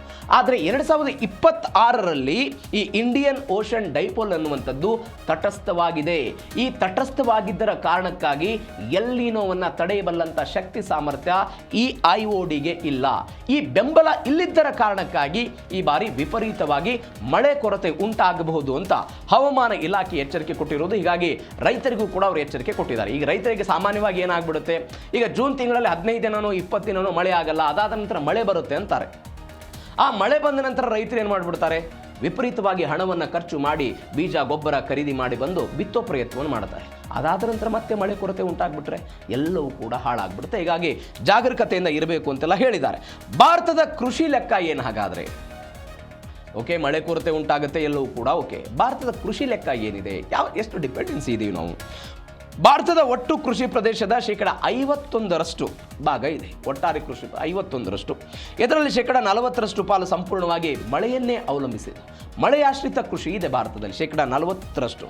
ದೇಶದ 47% ಜನಸಂಖ್ಯೆ ಕೃಷಿ ರಂಗವನ್ನೆಲ್ಲ ಅವಲಂಬಿಸಿದ್ದಾರೆ. ಹವಾಮಾನ ಇಲಾಖೆಯ ಮುನ್ಸೂಚನೆಯಂತೆ ಮಳೆಯ ಪ್ರಮಾಣ ಕುಂಠಿತ ಆಗುತ್ತೆ. ಗ್ರಾಮೀಣ ಭಾರತದ ಆರ್ಥಿಕ ಶಕ್ತಿಯ ಮೇಲೆ ಇದು ನೇರ ಪರಿಣಾಮವನ್ನು ಬೀರಬಹುದೇನೋ ಅಂತ ಲೆಕ್ಕಾಚಾರ ಇದು.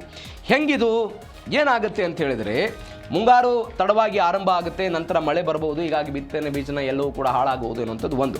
ಎರಡನೇದು 47% ಜನಸಂಖ್ಯೆ ಕೃಷಿ ಮೇಲೆ ಡಿಪೆಂಡೆನ್ಸಿ. ಕೃಷಿ ಮೇಲೆ ಬಹುತೇಕರು ಡಿಪೆಂಡೆನ್ಸಿ ಎಲ್ಲಿದೆ? ಗ್ರಾಮೀಣ ಭಾಗ. ಗ್ರಾಮೀಣ ಭಾಗದಂಥ ಜನರ ಆದಾಯ ಕುಸಿತ ಆದರೆ ಏನು ಪರಿಣಾಮ ಆಗುತ್ತೆ? ಹಣದುಬ್ಬರ ಜಾಸ್ತಿ ಆಗುತ್ತೆ. ಮುಂಗಾರು ಕೊರತೆ ಆದಾಗ ನಿಮಗೆ ಉತ್ಪನ್ನಗಳು, ಅದು ಬೇಳೆಕಾಳಾಗಿರ್ಬೋದು, ಎಣ್ಣೆಕಾಳಾಗಿರ್ಬೋದು, ತರಕಾರಿ ಎಲ್ಲದರ ಉತ್ಪನ್ನ ಕಡಿಮೆ ಆಗುತ್ತೆ. ಉತ್ಪನ್ನ ಖರೀದಿ ಆದಾಗ ಆ ಉತ್ಪನ್ನಗಳ ಬೆಲೆ ಜಾಸ್ತಿ ಆಗುತ್ತೆ. ಕೊರತೆ ಒಂದು, ಇದ್ದಿದ್ದರ ಪ್ರಮಾಣದಲ್ಲಿ ಅದರ ಬೆಲೆ ಜಾಸ್ತಿ ಆಗೋದು. ಇದರಿಂದ ಏನಾಗುತ್ತೆ ಅಂತ ಹೇಳಿದರೆ ಆರ್ಥಿಕ ಹೊರೆ ಉಂಟಾಗುತ್ತೆ. ಇದರ ಪರಿಣಾಮವಾಗಿ ಹಣದುಬ್ಬರ ಶುರುವಾಗುತ್ತೆ. ಇದು ಆರ್ಥಿಕ ವ್ಯವಸ್ಥೆಯ ಮೇಲೆ ಹೊಡೆತ ಕೊಡುತ್ತೆ. ಮೂರನೇ ಬೆಳವಣಿಗೆ ಏನಾಗ್ಬೋದು, ಒಂದು ಉದ್ಯೋಗದ ಕಾರಣಕ್ಕಾಗಿ ವಲಸೆ ಶುರುವಾಗುತ್ತೆ. ಹೆಂಗೆ ವಲಸೆ? ಈಗ ಅನೇಕ ಜನ ಕೃಷಿಕರು ಗ್ರಾಮೀಣ ಪ್ರದೇಶದಲ್ಲಿದ್ದಾರೆ. ಕೃಷಿಯೇ ಕೈ ಕೊಟ್ಟಾಗ ಕೆಲಸ ಸಿಗದೇ ಇದ್ದಾಗ ನಗರ ಪ್ರದೇಶಗಳಿಗೆ ಅವರು ವಲಸೆ ಬರಬೇಕಾದಂಥ ಪರಿಸ್ಥಿತಿಗಳು ಬರುತ್ತೆ. ಹೀಗಾಗಿ ವಲಸೆ ಶುರುವಾಗುತ್ತೆ. ಅದನ್ನು ಮ್ಯಾನೇಜ್ ಮಾಡುವಲ್ಲಿ ಸರ್ಕಾರವು ಕೂಡ ಸ್ವಲ್ಪ ಪ್ರಯತ್ನವನ್ನು ಪಡಬೇಕು. ಗ್ರಾಮೀಣ ಆರ್ಥಿಕತೆ ಹೆಂಗೆ ಕುಸಿತ ಆಗುತ್ತೆ? ನೀವು ಗ್ರಾಮೀಣ ಆರ್ಥಿಕತೆಯಲ್ಲಿ ನಮ್ಮ 2 ವೀಲರ್ ಆಗಿರ್ಬೋದು, ಟ್ರ್ಯಾಕ್ಟರ್ ಆಗಿರ್ಬೋದು, ಟಾಟಾ ಎಸ್ಗಳಾಗಿರ್ಬೋದು, ಇವೆಲ್ಲವೂ ಕೂಡ ಈ ವಾಹನ ಮಾರಾಟ ಇದೆಯಲ್ಲ, ಆಟೋಮೊಬೈಲ್ ಇಂಡಸ್ಟ್ರಿ 50% ಗ್ರಾಮೀಣ ಭಾಗವನ್ನೇ ಅವಲಂಬಿಸಿದಂಥ ಆಟೋಮೊಬೈಲ್ ಇಂಡಸ್ಟ್ರಿ ಇದು. ಒಂದು ವೇಳೆ ಮುಂಗಾರು ಕುಸಿತ ಆಗಿ ಉತ್ಪನ್ನದಲ್ಲಿ ಕುಸಿತ ಆಗಿಬಿಟ್ರೆ ಒಟ್ಟಾರೆಯಾಗಿ ಗ್ರಾಮೀಣ ಆರ್ಥಿಕತೆಗೆ ಈ ರೀತಿಯಾಗಿ ಹೊಡೆತ ಬೀಳುತ್ತೆ ಅಂತ ಅವರೆಲ್ಲ ಹೇಳ್ತಾ ಇದ್ದಾರೆ. ಮಾರಾಟ ಕುಸಿತ ಆಗುತ್ತೆ, ಕೈಗಾರಿಕೆಗಳೆಲ್ಲ ಹೊಡೆತ ಬೀಳುತ್ತೆ, ಹಣದುಬ್ಬರದ ಪ್ರಮಾಣ ಜಾಸ್ತಿ ಆಗುತ್ತೆ ಅಂತ ಅವ್ರ ಲೆಕ್ಕಾಚಾರಗಳು ಹೇಳ್ತಾ ಇರೋದು. ಹೀಗಾಗಿ ಕೃಷಿಯ ಮೇಲೆ ದೊಡ್ಡ ಮಟ್ಟದ ಹೊಡೆತ ಕೊಡುತ್ತೆ. ನೀವು 2009ರಲ್ಲಿ ನಿಮಗೆಲ್ಲ ನೆನಪಿರ್ಬೋದು, 2009ರಲ್ಲಿ ಏನಾಗಿತ್ತು? 22% ಮಳೆ ಕೊರತೆ ಆಗಿತ್ತು ಭಾರತದಲ್ಲಿ. ಮುಂಗಾರು ಕೊರತೆ ಆಯಿತು. ಜೂನ್ ಜುಲೈ ತಿಂಗಳಲ್ಲಿ ಬರಬೇಕಾದಂಥ ಮುಂಗಾರಿನ ಪ್ರಮಾಣ 22% ಕೊರತೆ ಆಯಿತು. ಅವತ್ತೇನಾಗ್ಬಿಡ್ತು ಅಂತ ಹೇಳಿದರೆ ಇಡೀ ದೇಶದಲ್ಲಿರುವಂಥ ಒಟ್ಟಾರೆ ಜಿಲ್ಲೆಗಳ ಅರ್ಧಕ್ಕಿಂತ ಹೆಚ್ಚು ಜಿಲ್ಲೆಗಳನ್ನು ಕೂಡ ಬರಪೀಡಿತ ಜಿಲ್ಲೆಗಳು ಅಂತ ಗುರುತಿಸಬೇಕಾದಂಥ ಪರಿಸ್ಥಿತಿ ಬಂತು. 2009ರಲ್ಲಿ ಆದಂಥ ಬೆಳವಣಿಗೆ. 2014, 15, 2002 ಅದಾದ ನಂತರ 1987, 2004ರಲ್ಲಿ ಭಾರತ ಇಂತಹ ಸಂದಿಗ್ಧ ಪರಿಸ್ಥಿತಿಯನ್ನೆಲ್ಲವನ್ನು ಕೂಡ ಅವರು ಅನುಭವಿಸಿದ್ದಾರೆ. ಹೀಗಾಗಿ ಜೂನ್ ತಿಂಗಳ ಮಳೆಯ ಕೊರತೆ ಅಂತ ಹೇಳಿದರೆ ಅದು ನೇರವಾಗಿ ಗ್ರಾಮೀಣ ಆರ್ಥಿಕತೆಗೆ ಮತ್ತು ಒಟ್ಟಾರೆ ಆಹಾರ ಧಾನ್ಯಗಳು ಉತ್ಪಾದನೆಗೆ ಅದು ಹೊಡೆತ ಕೊಳ್ಳುತ್ತೆ ಅನ್ನೋದನ್ನೇ ಈ ಹವಾಮಾನ ಇಲಾಖೆ ಪ್ರಿಡಿಕ್ಟ್ ಮಾಡ್ತಾ ಇರೋದು. ಇದು ಭಾರತದ ಕೃಷಿ ಲೆಕ್ಕ. ಆದರೆ ಎಲ್ ನೀನೋ ಬೇಯುತ್ತೆ ಭೂಮಿ ಅಂತ ಏನಾಗುತ್ತೆ ಅಂತ ಹೇಳಿದರೆ 2026, 2030 ಈ ತಾಪಮಾನ 1.5 ಡಿಗ್ರಿ ಸೆಲ್ಸಿಯಸ್ ಮೀರುವಂತಹ ಸಾಧ್ಯತೆ ಇದೆ ಅಂತ, 1.5 ಡಿಗ್ರಿ ಸೆಲ್ಸಿಯಸ್ ಮೀರುವಂತಹ ಸಾಧ್ಯತೆ ಇದೆ ಅಂತ ಪ್ರಿಡಿಕ್ಟ್ ಮಾಡಿದ್ದಾರೆ. ಭೂಮಿಯ ನೈಸರ್ಗಿಕ ರಕ್ಷಣೆಯ ನಿರ್ಣಾಯಕ ಭಾಗವಾದಂಥ ಅಮೆಜಾನ್ಗೆ ತೊಂದರೆ ಆಗುತ್ತೆ. ಕಲ್ಲಿದ್ದಲು, ತೈಲ, ಅನಿಲ ದಹನದಿಂದ ಭೂಮಿಯೆಲ್ಲ ಬಿಸಿ ಆಗುತ್ತೆ ಅಂತೆಲ್ಲ ಹೇಳಿದ್ದಾರೆ. ಪ್ರವಾಹ, ಬರ ಮತ್ತು ಶಾಖ ಅಲೆಗಳೆಲ್ಲ ಸೇರಿದಂತೆ ಹವಾಮಾನ ವೈಪರೀತ್ಯ ಆಗುತ್ತೆ ಅಂತ ಅವರು ಪ್ರಿಡಿಕ್ಟ್ ಮಾಡಿರೋದು. ನೀವು ನೋಡಿ 2026ರಿಂದ 2030 ಅಂದರೆ ಮುಂದಿನ 5 ವರ್ಷಗಳಲ್ಲಿ ಕೈಗಾರಿಕಾ ಪೂರ್ವ ಮಟ್ಟಕ್ಕಿಂತ 1.5 ಡಿಗ್ರಿ ಸೆಲ್ಸಿಯಸ್ ತಾಪಮಾನ ಹೆಚ್ಚಳ ಆಗುತ್ತೆ ಅಂತ ಅವರು ಹೇಳ್ತಾ ಇರುವಂಥ ಲೆಕ್ಕಾಚಾರ ಹೆಂಗಿದೆ ಅಂತ ಹೇಳಿದ್ರೆ ಈ ಮುಂದಿನ 5 ವರ್ಷಗಳಲ್ಲಿ ಅದು 2027 ಆಗಿರ್ಬೋದು, 28, 29, 30 ಅಥವಾ 2026 ಈ 5 ವರ್ಷಗಳಲ್ಲಿ 1 ವರ್ಷ 1.5 ಡಿಗ್ರಿ ದಾಟುವಂತಹ ಚಾನ್ಸಸ್ಗಳು 91% ಇದೆ ಅಂತ ಅವ್ರು ಹೇಳ್ತಾರೆ. 91% 1 ವರ್ಷ ಜಾಸ್ತಿ ಆಗ್ಬೋದು ಅಂತ. ಈ 5 ವರ್ಷಗಳ ಒಟ್ಟಾರೆ ಸರಾಸರಿ ತಾಪಮಾನವೇ 1.5 ಡಿಗ್ರಿ ದಾಟುವಂತಹ ಚಾನ್ಸಸ್ಗಳು 75% ಇದೆ ಅಂತ ಅವರೆಲ್ಲ ಲೆಕ್ಕಾಚಾರ ಹಾಕಿದ್ದಾರೆ. ಅಂದರೆ ಒಟ್ಟು 5 ವರ್ಷದಲ್ಲಿ ಆಗುವಂಥ ಬೆಳವಣಿಗೆ. ಇದಕ್ಕೆಲ್ಲ ಕಾರಣಗಳನ್ನು ಕೂಡ ಕೊಟ್ಟಿದ್ದಾರೆ ಅವರು. ಅತಿವೃಷ್ಟಿ, ಅನಾವೃಷ್ಟಿಗಳೆಲ್ಲ ಆಗುತ್ತೆ, ಮಾನ್ಸೂನ್ ವಿನ್ಯಾಸದಲ್ಲೆಲ್ಲ ಬದಲಾವಣೆ ಆಗುತ್ತೆ, ಮಳೆಯ ಏರುಪೇರುಗಳೆಲ್ಲ ಆಗುತ್ತೆ, ತೀವ್ರ ಬಿಸಿಗಾಳಿ ಉಂಟಾಗುತ್ತೆ, ಆರೋಗ್ಯದಂತಹ ತುರ್ತು ಪರಿಸ್ಥಿತಿಗಳೆಲ್ಲ ಬರಬಹುದು. ಒಂದೊಂದು ಕಡೆ ಅವರು ಹೇಳ್ತಾ ಇರೋದು, ಈಗ ನಾವು ಬೇಸಿಗೆಯಲ್ಲಿ ಕರ್ನಾಟಕದ ಬಳ್ಳಾರಿ, ರಾಯಚೂರು, ಸಿಂದಗಿ ಈ ಭಾಗಕ್ಕೆಲ್ಲ ಹೋದರೆ 36-37 ಡಿಗ್ರಿ ಸೆಲ್ಸಿಯಸ್ ಉಷ್ಣಾಂಶ ಇರೋದನ್ನು ನೋಡ್ತೀವಿ. ಈ ಗದಗು ಆ ಪ್ರದೇಶದಲ್ಲಿ ಹೋಗ್ತಾ ಇದೆ, ವಿಪರೀತ ಬಿಸಿಲು ಇರುತ್ತೆ, ಕಾಲಿಡೋದಕ್ಕೂ ಕೂಡ ಸಾಧ್ಯವಾಗದಂತಹ ಪರಿಸ್ಥಿತಿ. ಇದಕ್ಕೆ ಇವರು ಮಾಡಿರುವಂತಹ ಪ್ರಿಡಿಕ್ಟ್ ಏನಿದೆ ಅಂತ ಹೇಳಿದ್ರೆ, ಬೇಸಿಗೆಯ ತಾಪಮಾನವೇ 48ರಿಂದ 50 ಡಿಗ್ರಿ ಸೆಲ್ಸಿಯಸ್ ಆಗಬಹುದು ಅಂತ ಹೇಳ್ತಾರೆ ಅವರು. ಈ 5 ವರ್ಷಗಳಲ್ಲಿ 2026ರಿಂದ 2030 ಈ ಅವಧಿಯಲ್ಲಿ ಬೇಸಿಗೆಯ ತಾಪಮಾನವೇ 48ರಿಂದ 50 ಡಿಗ್ರಿ ಸೆಲ್ಸಿಯಸ್ ಆಗಬಹುದು. ಹೀಗಾಗಿ ಆಹಾರ ಭದ್ರತೆ ವಿಚಾರದಲ್ಲಿ ಹೊಡೆತ ಬೀಳುತ್ತೆ, ಹಿಮ ನದಿಗಳೆಲ್ಲವೂ ಕೂಡ ಧಕ್ಕೆ ಆಗಿ ಹೋಗಿಬಿಡುತ್ತೆ, ಕೃಷಿಯ ಬಿಕ್ಕಟ್ಟು ಎದುರಾಗಬಹುದಂತಹ ಪರಿಸ್ಥಿತಿಗಳು ಮುಂದಿನ 5 ವರ್ಷಗಳಲ್ಲಿ ಬರಬಹುದು ಅಂತ ಇವರೆಲ್ಲ ಪ್ರಿಡಿಕ್ಟ್ ಮಾಡಿದ್ದಾರೆ. ಕಾರಣ ಏನು? ಒನ್ಸ್ ಅಗೇನ್ ಮಾನವ ನಿರ್ಮಿತ ಈ ಸಮಸ್ಯೆಗಳು. ಅರಣ್ಯ ನಾಶ ಮಾಡ್ತಿದ್ದೀವಿ, ಅಮೆಜಾನ್ನಂತಹ ಕಾಡುಗಳನ್ನು ಅತಿಕ್ರಮಣ ಮಾಡಿಕೊಳ್ಳುವಂತಹ ಪರಿಸ್ಥಿತಿಗಳು ವಿದೇಶಗಳಲ್ಲಿ ಆಗ್ತಾ ಇದೆ. ನಮ್ಮದೇ ಮಲೆನಾಡನ್ನು ತೆಗೆದುಕೊಳ್ಳಿ, ನಮ್ಮದೇ ಕರಾವಳಿ ಪ್ರದೇಶಗಳನ್ನು ಎಲ್ಲಿದೆ ಇವತ್ತು ಕಾಡಿನ ಪರಿಸ್ಥಿತಿ? ಉದಾಹರಣೆಗೆ ಬೆಂಗಳೂರಿನ ಉದಾಹರಣೆ. ಬೆಂಗಳೂರನ್ನು ಏನಂತ ಕರೀತಾ ಇದ್ರು? ಕೆರೆಗಳ ಅತಿ ಹೆಚ್ಚು ಇದ್ದಂತಹ ನಗರ ಇದು, ಸಸ್ಯ ಸಂಪತ್ತಿತ್ತು ಬೆಂಗಳೂರಿನಲ್ಲಿ. ಇವತ್ತೆಲ್ಲಿದೆ ಸಸ್ಯ ಸಂಪತ್ತು ಬೆಂಗಳೂರಿನಲ್ಲಿ? ಎಲ್ಲವನ್ನು ಕೂಡ ನಿರ್ನಾಮ ಮಾಡ್ತಾ ಇದ್ದೀವಿ. ಇದರ ಪರಿಣಾಮವನ್ನು ಮುಂದಿನ 5 ವರ್ಷಗಳಲ್ಲಿ ಅನುಭವಿಸಬಹುದು ಅಂತ ಇದೀಗ ಲೆಕ್ಕಾಚಾರವನ್ನು ಹಾಕಲಾಗಿದೆ. ಮತ್ತೊಂದು ಬೆಳವಣಿಗೆ ಏನಾಗಿದೆ ಅಂತ ಹೇಳಿದ್ರೆ, ಈ ವಿಚಾರದಲ್ಲಿ ಮುಂಗಾರು ವಿಳಂಬ, ಬರಗಾಲ ಫಿಕ್ಸ್ ಅಂತ. ನೀವು ಸಹಜವಾಗಿ ನಾನು ಅವಾಗಲೇ ಹೇಳಿದೆ, ಮುಂಗಾರಿನ ಕೊರತೆ ಉಂಟಾದರೆ ಅದು ಇಡೀ ವರ್ಷದ ಕುಡಿಯುವ ನೀರಾಗಿರ್ಬೋದು, ನದಿಗಳ ನೀರು, ಅದಾದ ನಂತರ ನಿಮ್ಮ ಕೃಷಿ ಉತ್ಪನ್ನ ಎಲ್ಲದಕ್ಕೂ ಕೂಡ ಹೊಡೆತ ಬೀಳುತ್ತೆ. ಬರಗಾಲ ಅಂತ ಸಹಜವಾಗಿ ಅದನ್ನು ಹೇಳ್ಬೋದು. ಜೂನ್ 4ರವರೆಗೆ ಕೇರಳದಲ್ಲಿ ಬಹುತೇಕ ಒಣ ಹವೆ ಇರುತ್ತೆ ಅಂತ ಹೇಳಿದ್ದಾರೆ. ಜೂನ್ 4ರಿಂದ ಜೂನ್ 11ರ ನಡುವೆ ಪರಿಸ್ಥಿತಿಯಲ್ಲಿ ಸ್ವಲ್ಪ ಸುಧಾರಣೆ ಆಗ್ಬೋದು ಅಂತ ಒಂದು 8 ದಿನಗಳಲ್ಲಿ. ಹವಾಮಾನ ಇಲಾಖೆಯ ಪ್ರಕಾರ ಜೂನ್ 11ರ ನಂತರ ಮಳೆ ಚುರುಕಾಗ್ಬೋದು ಅಂತ ಲೆಕ್ಕಾಚಾರ ಹಾಕಿದ್ದಾರೆ. ನಂತರ ದಿನಗಳಲ್ಲಿ ಮಳೆ ಹೆಚ್ಚಿನ ಪ್ರಗತಿ ಕಂಡುಬರೋದಲ್ಲ. ಪೂರ್ವ ಮುಂಗಾರು ಮಳೆ ಆದರೂ ಕೂಡ ಮುಂಗಾರಿನ ವೇಗ ವಿಳಂಬ ಆಗುತ್ತೆ ಅಂತ ಮೊನ್ನೆ ಹೇಳ್ತಾ ಇದ್ವಿ. ಈ ಎಲ್ಲಿನೋ ಪ್ರಭಾವವೇ ಸೆಪ್ಟೆಂಬರ್ ಅಕ್ಟೋಬರ್ ತಿಂಗಳಲ್ಲಿ ಹೆಚ್ಚಾಗ್ತಾ ಹೋಗುತ್ತೆ. ಆ ಸೆಪ್ಟೆಂಬರ್ ಮತ್ತು ಅಕ್ಟೋಬರ್ ತಿಂಗಳಲ್ಲಿ ಎಲ್ಲಿನೋ ಪ್ರಮಾಣ ಅಥವಾ ಅದರ ಪ್ರಭಾವ ಜಾಸ್ತಿ ಆಗ್ತಾ ಹೋಗ್ತಾ ಹೋದಂತೆ ನಮಗೆ ಬರಬೇಕಾದಂತಹ ಮಳೆಗಳ ಮಾರುತಗಳ ಶಕ್ತಿ ಕ್ಷೀಣಿಸ್ತಾ ಹೋಗುತ್ತೆ. ಶಕ್ತಿಯ ದುರ್ಬಲ ಆಗ್ತಾ ಹೋದಂತೆ ನಮಗೆಲ್ಲರಿಗೂ ಕೂಡ ಮಳೆಯ ಪ್ರಮಾಣ ಕುಸಿತ ಆಗ್ತಾ ಹೋಗುತ್ತೆ. ಹೀಗಾಗಿ ಮಳೆಯ ಬರದೆ ಹೋದರೆ ಬರಗಾಲ. ನೀವು 2013ರ ಕಲ್ಪನೆಯನ್ನು ನೆನಪು ಮಾಡ್ಕೊಳ್ಳಿ. 2013ರಲ್ಲಿ ಇಡೀ ರಾಜ್ಯಾದ್ಯಂತ ಬರಗಾಲ ಬಂದುಬಿಟ್ಟಿತ್ತು. ಕುಡಿಯೋ ನೀರಿಗೆ ಹಾಹಾಕಾರ, ಟ್ಯಾಂಕರ್ಗಳ ಮುಖಾಂತರ ನೀರು ಕೊಡುವಂತಹ ಪರಿಸ್ಥಿತಿಗಳು. ಇವತ್ತಿಗೂ ಕೂಡ ಅದೇ ಪರಿಸ್ಥಿತಿಗಳು ಅನೇಕ ಗ್ರಾಮೀಣ ಪ್ರದೇಶಗಳಲ್ಲಿದೆ. ಅಂತಹ ಪರಿಸ್ಥಿತಿ ಒನ್ಸ್ ಅಗೇನ್ 2026ರಲ್ಲಿ ಬರಬಹುದು ಎನ್ನುವಂತಹ ಲೆಕ್ಕಾಚಾರಗಳು ಇದಕ್ಕೆ ಬರ್ತಾ ಇದೆ. ಹೀಗಾಗಿ ಮಳೆ ಬಂದಾಗ ಅದನ್ನು ಸಂಗ್ರಹಣೆ ಮಾಡಿಟ್ಕೊಳ್ಳೋದು, ನೀರಿನ ವಿಚಾರ, ಬೇರೆ ಬೇರೆ ನದಿಗಳ ವಿಚಾರ, ಸರ್ಕಾರ ತುರ್ತು ಕ್ರಮವನ್ನು ತೆಗೆದುಕೊಳ್ಬೇಕಾಗುತ್ತೆ. ಹೀಗಾಗಿ ಆ ವಿಚಾರದಲ್ಲಿ ಏನು ಮಾಡ್ತಾರೆ ಅನ್ನೋದನ್ನು ಕಾತೋಣ. ಈ ಬಾರಿ ಮಾತ್ರ ಜನರು ಎಚ್ಚರಿಕೆಯಿಂದ ಇರೋದು ಬಾರಿ ಒಳ್ಳೆಯದು. ಇದು ಜೀ ಕನ್ನಡ ನ್ಯೂಸ್ DNA 3ನೇ ಸುದ್ದಿ. ಆದರೆ ಇನ್ನು 4ನೇ ಸುದ್ದಿ.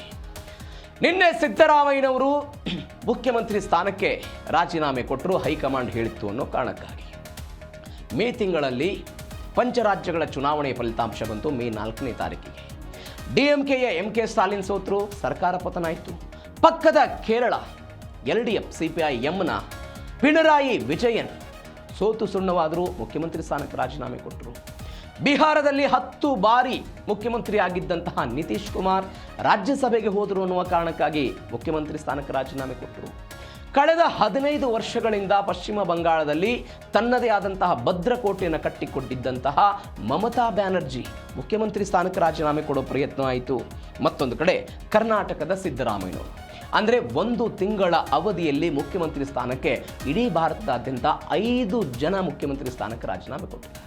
5 ಜನ. ಸೋಷಿಯಲ್ ಮೀಡಿಯಾದಲ್ಲಿ ಭಾರಿ ಚರ್ಚೆ ಆಗ್ತಾ ಇದೆ. ಈ ಎಲ್ಲ ನಾಯಕರುಗಳು ಕೂಡ ಯಾರ್ಯಾರು ರಾಜೀನಾಮೆ ಕೊಟ್ಟಿದ್ದಾರೆ, ನಿತೀಶ್ ಕುಮಾರ್ ಅವರನ್ನು ಹೊರತುಪಡಿಸಿ ಅವರು ಆ ಕಡೆ ಒಮ್ಮೆ ಈ ಕಡೆ ಆಗಿದ್ದನ್ನು ನೋಡಿದ್ದೇವೆ, ಮೈತ್ರಿಗಳನ್ನು ಚೇಂಜ್ ಮಾಡಿದ್ದನ್ನು ನಾವು ನೋಡಿದ್ದೇವೆ. ಇಂಡಿಯಾ ಕೂಟಕ್ಕೆ ಹೋಗಿದ್ರು, RJDಗೆ ಸಪೋರ್ಟ್ ಮಾಡಿದ್ರು, ಎಲ್ಲವೂ ಕೂಡ ಬೆಳವಣಿಗೆ BJPಯಲ್ಲಿ ಇದ್ರು. ಇದೀಗ ಅವರನ್ನು ರಾಜ್ಯಸಭೆ ಕಳಿಸಿದ್ದಾರೆ, ಅವರ ಪುತ್ರನೆಲ್ಲ ಸಚಿವ ಮಾಡಿರೋದು. ಅಲ್ಲಿ ಸಾಮ್ರಾಟ್ ಚೌಧರಿ ಮುಖ್ಯಮಂತ್ರಿ ಆಗಿರೋದನ್ನು ನೋಡಿದ್ದೇವೆ. ಈ ಎಲ್ಲ ಉಳಿದ 4 ಜನ ಮುಖ್ಯಮಂತ್ರಿಗಳೆಲ್ಲರೂ ಕೂಡ ಮೋದಿ ಸರ್ಕಾರದ ವಿರುದ್ಧ, ಅಂದರೆ ಒಕ್ಕೂಟ ವ್ಯವಸ್ಥೆಗೆ ಧಕ್ಕೆ ಆದಂತಹ ಸಮಯದಲ್ಲಿ, ರಾಜ್ಯಕ್ಕೆ ಧಕ್ಕೆ ಆದಂತಹ ಸಮಯದಲ್ಲಿ ಪ್ರತಿಭಟನೆ ಮಾಡಿದಂಥ ವ್ಯಕ್ತಿಗಳು. ಇದೀಗ ಇವರೆಲ್ಲ ರಾಜೀನಾಮೆ ಕೊಟ್ಟಿದ್ದಾರೆ. ಹಾಗಾದರೆ ಇದೊಂದು ಬದಲಾವಣೆಯ ಪರ್ವ ಅಂತ ರಾಜಕೀಯ ವಿಶ್ಲೇಷಕರು ಹೇಳ್ತಾ ಇರೋದು. ಏನು ಹಾಗಾದರೆ ಮೇ ಕ್ರಾಂತಿ 5 CMಗಳ ಯುಗಾಂತ್ಯ ಆಗಿದೆ. ಯುಗಾಂತ್ಯ ಆಗಿರೋದು. ಬಿಹಾರದ ನಿತೀಶ್ ಕುಮಾರ್ 10 ಬಾರಿ ಮುಖ್ಯಮಂತ್ರಿ ಆಗಿದ್ದರು, ರಿಸೈನ್ ಆದರು, ರಾಜ್ಯಸಭೆಗೆ ಶಿಫ್ಟ್ ಆಗಿದ್ದಾರೆ. ಪಶ್ಚಿಮ ಬಂಗಾಳದಲ್ಲಿ ಹೋರಾಟದ ಮುಖಾಂತರ ಹಿಂದೆ ಕಾಂಗ್ರೆಸ್ನಲ್ಲಿದ್ದು ಸ್ವಂತ ಪಾರ್ಟಿ ಕಟ್ಟಿ TMC ತೃಣಮೂಲ ಕಾಂಗ್ರೆಸ್ ಎನ್ನುವಂಥ ಪಾರ್ಟಿಯನ್ನು ಕಟ್ಟಿ ಎಡಪಕ್ಷಗಳನ್ನು ಭೇದಿಸಿಕೊಂಡು 15 ವರ್ಷಗಳ ಕಾಲ ಪಶ್ಚಿಮ ಬಂಗಾಳದಲ್ಲಿ ಸರ್ಕಾರವನ್ನು ನಡೆಸಿದ್ರು. ಸೋತರು ಈ ಬಾರಿ. ಸ್ವತಃ ಮಮತಾ ಬ್ಯಾನರ್ಜಿಯೇ ಸುವೇಂದು ಅಧಿಕಾರಿ ವಿರುದ್ಧ ಭವಾನಿಪುರ ವಿಧಾನಸಭಾ ಕ್ಷೇತ್ರದಲ್ಲಿ ಸೋತರು. ಇದೀಗ ಸುವೇಂದು ಅಧಿಕಾರಿ ಬಿಜೆಪಿಯಿಂದ CM ಆಗಿದ್ದಾರೆ. ಕೇರಳದಲ್ಲಿ ಪಿಣರಾಯಿ ವಿಜಯನ್ 2016ರಿಂದ 21, 21ರಿಂದ 26 2 ಅವಧಿಗೆ ಮುಖ್ಯಮಂತ್ರಿ ಆಗಿದ್ದರು. ಅವರು ಕೂಡ ಚುನಾವಣೆಯನ್ನು ಸೋತರು. ಕಾಂಗ್ರೆಸ್ ನೇತೃತ್ವ UDF ಸತೀಶನ್ ಮುಖ್ಯಮಂತ್ರಿ ಆಗಿದ್ದಾರೆ ಪಕ್ಕದ ಕೇರಳದಲ್ಲಿ. ತಮಿಳುನಾಡಲ್ಲಿ DMK, ನಾನು ಆವಾಗಲೇ ಅನೇಕ ಬಾರಿ ಇದನ್ನು ಚರ್ಚೆ ಮಾಡಿದ್ದೇವೆ. DMK, AIDMK, ಇದೀಗ TVK ಬಂದಿರೋದು. TVKಯಲ್ಲಿ ಗೆದ್ದಿದೆ. ಬೇರೆ ಬೇರೆ ಪಕ್ಷಗಳ ಸಹಾಯದಿಂದ ಈಗ ವಿಜಯ್ಗೆ CM ಪಟ್ಟವನ್ನು ಕಟ್ಟಲಾಗಿದೆ. ಮತ್ತೊಂದು ಕಡೆ ಕರ್ನಾಟಕದಲ್ಲಿ ಆದಂತಹ ಬೆಳವಣಿಗೆ. 2023ರಲ್ಲಿ ಅಧಿಕಾರಕ್ಕೆ ಬಂದಿದ್ದಂತಹ ಕಾಂಗ್ರೆಸ್ ಪಾಳೆಯ 136 ಶಾಸಕರೊಂದಿಗೆ ಹೈಕಮಾಂಡ್ ಮಾತಿನಂತೆ 2.5 ವರ್ಷಗಳ ಒಪ್ಪಂದ ಏನೋ ಆಗಿತ್ತಂತೆ. ಒಪ್ಪಂದದ ಭಾಗವಾಗಿ 3 ವರ್ಷ ಆದ ನಂತರ ಸಿದ್ದರಾಮಯ್ಯನವರು ರಾಜೀನಾಮೆ ಕೊಟ್ಟಿದ್ದಾರೆ. ಇದೀಗ ಆ ಸ್ಥಾನಕ್ಕೆ DK ಶಿವಕುಮಾರ್ ಬರ್ತಾರೆ ಎನ್ನುವಂಥ ಸುದ್ದಿಗಳು ಬರ್ತಾ ಇದೆ. DK ಶಿವಕುಮಾರ್ ಅವರನ್ನು ಕರ್ನಾಟಕದ ಮುಖ್ಯಮಂತ್ರಿ. ನೀವು ಗಮನಿಸಬೇಕಾದ ಸಂಗತಿ ಇದು. ಒಂದು ವಿಶಿಷ್ಟವಾದಂಥ ಬೆಳವಣಿಗೆ. ಒಂದೇ ತಿಂಗಳಲ್ಲಿ ಒಂದು ಕಡೆ ಪಂಚರಾಜ್ಯಗಳ ಚುನಾವಣೆಯ ಫಲಿತಾಂಶ, ಅದಕ್ಕೆ ತಕ್ಕನಾಗೆ ಕರ್ನಾಟಕದಲ್ಲಿ ಆದಂಥ ಬೆಳವಣಿಗೆ. 15 ವರ್ಷಗಳ ಸುದೀರ್ಘ ಅವಧಿ TMCದು ಎಲ್ಲಿ ಪಶ್ಚಿಮ ಬಂಗಾಳದಲ್ಲಿ. ಬಿಜೆಪಿ ಕಳೆದ ಬಾರಿ ಅದಕ್ಕಿಂತ 2016ರಲ್ಲಿ 3 ಸ್ಥಾನ ಗೆದ್ದಿತ್ತು. ಅದಾದ ನಂತರ 70ಕ್ಕಿಂತ ಅಧಿಕ, ಈ ಬಾರಿ 200ಕ್ಕಿಂತ ಅಧಿಕ ಇಲ್ಲೇ ಗೆದ್ದಿರುವಂಥದ್ದು. ಯಾವ DMK ಭದ್ರಕೋಟೆ, AIDMK DMK ಭದ್ರಕೋಟೆಯನ್ನು ಛಿದ್ರಗೊಳಿಸಿ ಇದೀಗ TVK ಅಧಿಕಾರವನ್ನು ನಡೆಸ್ತಾ ಇದೆ. ನೀವು ಕಳೆದ ಕೇರಳದ 40 ವರ್ಷದ ರಾಜಕಾರಣದಲ್ಲಿ ಒಂದು ಪಕ್ಷಕ್ಕೆ ಅಧಿಕಾರ ಕೊಟ್ಟು ಪುನರಪಿ ಅದೇ ಪಕ್ಷಕ್ಕೆ ಅಧಿಕಾರ ಕೊಟ್ಟಂತಹ ಉದಾಹರಣೆಗಳಿರಲಿಲ್ಲ. ಆ ಹಿಸ್ಟ್ರಿಯನ್ನು ರಿಪೀಟ್ ಮಾಡಿದವರು ಯಾರು ಅಂತ ಹೇಳಿದರೆ ಪಿಣರಾಯಿ ವಿಜಯನ್. 2016ರಲ್ಲಿ ಅವರ ನೇತೃತ್ವದ LDF ಗೆದ್ದು, 2021ರಲ್ಲಿ ಅವರ ನೇತೃತ್ವದ LDF ಗೆದ್ದಿತ್ತು. ಈ ಬಾರಿ ಅವರು ಸೋತು ಸುಣ್ಣವಾಗಿ ಮನೆಗೆ ಹೋದರು. ಪಿಣರಾಯಿ ವಿಜಯನ್ ಅಲ್ಲಿ ಮುಖ್ಯಮಂತ್ರಿ ಸ್ಥಾನಕ್ಕೆ ರಾಜೀನಾಮೆ ಕೊಟ್ಟರು. ಕಾಂಗ್ರೆಸ್ನಲ್ಲಿ ಮುಖ್ಯಮಂತ್ರಿ ಸ್ಥಾನಕ್ಕಾಗಿ ಪೈಪೋಟಿ ಇತ್ತು.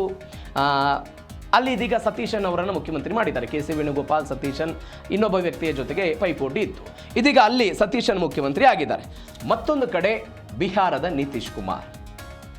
ಬಿಜೆಪಿ ಅನೇಕ ಬಾರಿಯಲ್ಲಿ ಆಡಳಿತವನ್ನು ಅನುಭವಿಸಿದೆ, ಆದರೆ ಸ್ವತಂತ್ರವಾಗಿ ಇದುವರೆಗೆ ತನಕವೂ ಕೂಡ ಅಧಿಕಾರವನ್ನು ಅನುಭವಿಸಿರಲಿಲ್ಲ.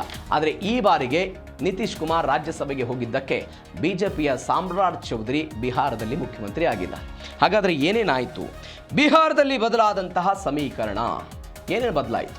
ನೀವು ನೋಡಿ, ಮೊದಲ ಚುನಾವಣೆ 2 ಚುನಾವಣೆಗಳಲ್ಲಿ ನಿತೀಶ್ ಕುಮಾರ್ ಸೋಲ್ತಾರೆ ತಮ್ಮ ರಾಜಕೀಯ ಜೀವನದ 2 ಚುನಾವಣೆಗಳಲ್ಲಿ. ಅದಾದ ನಂತರ ಗೆಲ್ತಾ ಬಂದು ಸಂಸತ್ತಿಗೆ ಆಯ್ಕೆ ಆಗ್ತಾರೆ. ಕೇಂದ್ರದಲ್ಲಿ ಮಿನಿಸ್ಟರ್ ಆದರು, ಆಮೇಲೆ ರಾಜ್ಯ ರಾಜಕಾರಣಕ್ಕೆ ಬರೋದು, ಮುಖ್ಯಮಂತ್ರಿ ಆದರು. ಮೊದಲ ಅವಧಿಗೆ CM ಆದಾಗ ಕೇವಲ 7 ದಿನ ಮುಖ್ಯಮಂತ್ರಿ ಆಗಿದ್ದು.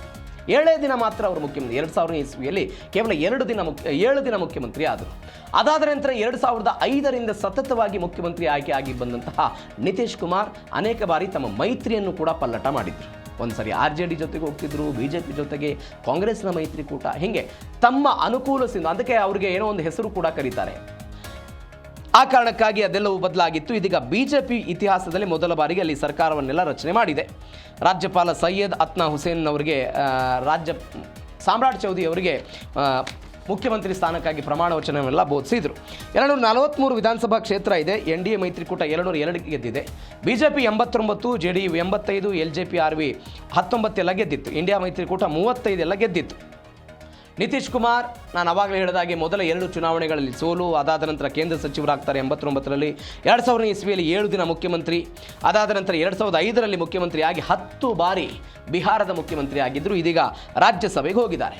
ಈ ವ್ಯಕ್ತಿ ಮೈತ್ರಿಯನ್ನು ಚೇಂಜ್ ಮಾಡಿದ್ದು ಇಡೀ ರಾಜಕಾರಣ, ಅಂದರೆ ಭಾರತೀಯ ರಾಜಕಾರಣದಲ್ಲಿ ಒಂದು ವಿಚಿತ್ರ ಅಂತ ಹೇಳ್ಬೋದು. 2013ರಲ್ಲಿ ಬಿಜೆಪಿ ಜೊತೆಗೆ ಮೈತ್ರಿಯನ್ನೆಲ್ಲ ಮುರಿದುಕೊಂಡ್ರು.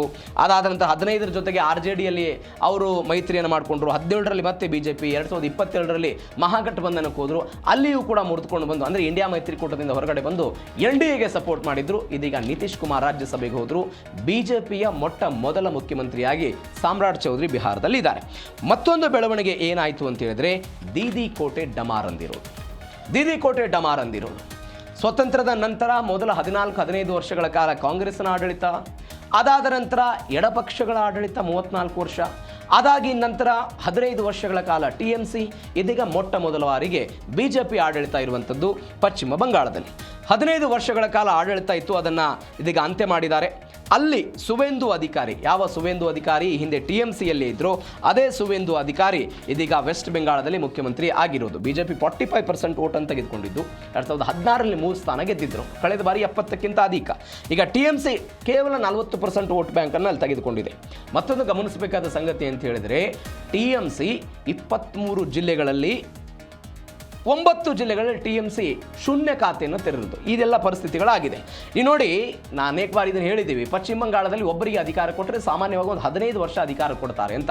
ಕಾಂಗ್ರೆಸ್ನ BC ರಾಯ್ 14 ವರ್ಷ ಮುಖ್ಯಮಂತ್ರಿ ಆಗಿದ್ದರು, ಜ್ಯೋತಿ ಬಸು 23 ವರ್ಷ, ಭಟ್ಟಾಚಾರ್ಯ ಅವರು 11 ವರ್ಷ, ಮಮತಾ ಬ್ಯಾನರ್ಜಿ 15 ವರ್ಷ ಆಗಿದ್ದರು. BJPಯು ಕೂಡ ಇದೀಗ ಮೊಟ್ಟ ಮೊದಲ ಬಾರಿಗೆ ಮುಖ್ಯಮಂತ್ರಿ ಸ್ಥಾನವನ್ನು ಅಲ್ಲಿ ಅಲಂಕಾರ ಮಾಡಿದೆ, ಸುವೇಂದು ಅಧಿಕಾರಿ ಆಗಿದ್ದಾರೆ. ಇದು ಕೂಡ ದೀದಿ ಭದ್ರಕೋಟೆಯ ಛಿದ್ರ ಆಗೋದಕ್ಕೆಲ್ಲ ಕಾರಣ ಆಯಿತು. ಪಶ್ಚಿಮ ಬಂಗಾಳದಾದರೆ ಒಂದು ಸೆಕೆಂಡ್, ಇದೀಗ ತಮಿಳುನಾಡಿನ ರಾಜಕಾರಣ. ತಮಿಳುನಾಡಿನಲ್ಲಿ ನಾವು ಅನೇಕ ಬಾರಿ ಚರ್ಚೆ ಮಾಡಿದ ಹಾಗೆ ಸ್ವತಂತ್ರದ ನಂತರ ಮೊದಲ ಅವಧಿಗಳು ಕಾಂಗ್ರೆಸ್ಸು, ಅದಾದ ನಂತರ 48, 49 ಆ ಅವಧಿಯ ನಂತರ DMK ಉಗಮ, DMK ಆದ ನಂತರ AIDMK, ಎರಡೂ ಪಾರ್ಟಿಗಳ ದ್ರಾವಿಡ ಸಿದ್ಧಾಂತದ ಎರಡು ಪಾರ್ಟಿಗಳ ನಡುವೆ ಪೈಪೋಟಿ ಆಗ್ತಾ ಇತ್ತು. ಯಾರಾದರೂ ಅವದೇ ಪಾರ್ಟಿಗಳ ಮುಖ್ಯಮಂತ್ರಿ ಆಗ್ತಿದ್ರು. ಇದೇ ಮೊದಲ ಬಾರಿಗೆ TVKಯ ವಿಜಯ್ ಅವರು ಮುಖ್ಯಮಂತ್ರಿ ಆಗಿದ್ದಾರೆ. ದ್ರಾವಿಡ ರಾಜಕೀಯದ ಭದ್ರ ನೆರಳುಗಳ ನಡುವೆ ತಮಿಳಗ ವೆಟ್ರಿ ಕಳಗಂ ಪಕ್ಷಕ್ಕೆ 108 ಸ್ಥಾನಗಳನ್ನೆಲ್ಲ ಕೊಟ್ಟರು, ಕಾಂಗ್ರೆಸ್ ಅವರಿಗೆ ಸಪೋರ್ಟ್ ಮಾಡ್ತು. AIDMKಯ 25 ಜನ ಶಾಸಕರ ಸಪೋರ್ಟು, 3 ಜನ ಇದೀಗ ಅವರು TVKಯನ್ನು ಸೇರ್ಪಡೆಯಾಗಿದ್ದಾರೆ. ಈ ಎಲ್ಲ ಬೆಳವಣಿಗೆಗಳಾಗ್ತಾ ಇದೆ. ಆ ಮುಖಾಂತರ ಸ್ವತಃ ಸ್ಟಾಲಿನ್ ಅವರೇ ಅವರ ವಿಧಾನಸಭಾ ಕ್ಷೇತ್ರದಲ್ಲಿ ಚುನಾವಣೆಯನ್ನು ಸೋತಿದ್ದಾರೆ. ಅವರದ್ದೇ ವಿಧಾನಸಭಾ ಕ್ಷೇತ್ರದಲ್ಲಿ ಈ ಬಾರಿ ಅವರು ಚುನಾವಣೆಯನ್ನು ಸೋತಿರೋದು. MK ಸ್ಟಾಲಿನ್ ಕೊಲತ್ತೂರು ವಿಧಾನಸಭಾ ಕ್ಷೇತ್ರದಲ್ಲಿ ಸೋತಿದ್ದಾರೆ. 3 ಬಾರಿ ಗೆದ್ದಿದ್ರಿ ಇವರು, ಆದರೆ 2026ರ ಚುನಾವಣೆಯಲ್ಲಿ ಎಲ್ಲ ಗೆದ್ದಿದ್ದಾರೆ. TVK 108, DMK 59, AIDMK 47 ಸ್ಥಾನವನ್ನು ಪಡೆದುಕೊಂಡಿದೆ. ಆ ಮುಖಾಂತರ ಒಂದು ಜನರೇಷನ್ ಶಿಫ್ಟ್ ಆಗಿದೆ ತಮಿಳುನಾಡಿನ ರಾಜಕಾರಣದಲ್ಲಿ. ಯುವಕರು, ಮಹಿಳೆಯರು ಇವರೆಲ್ಲ ಸಪೋರ್ಟ್ ಮಾಡಿದ್ದರ ಕಾರಣಕ್ಕಾಗಿ ಇಂಥದ್ದೊಂದು ಬೆಳವಣಿಗೆ ಆಗಿದೆ ಅನ್ನೋದನ್ನು ನಾವು ಅನೇಕ ಬಾರಿ ನೋಡಿದ್ದೀವಿ. ಇದೀಗ ಆ ಮುಖಾಂತರ ತಮಿಳುನಾಡಿನಲ್ಲಿ ಸ್ಟಾಲಿನ್ ಅವರ ಅಧಿಕಾರವೂ ಕೂಡ ಅಂತ್ಯ ಆಗಿದೆ.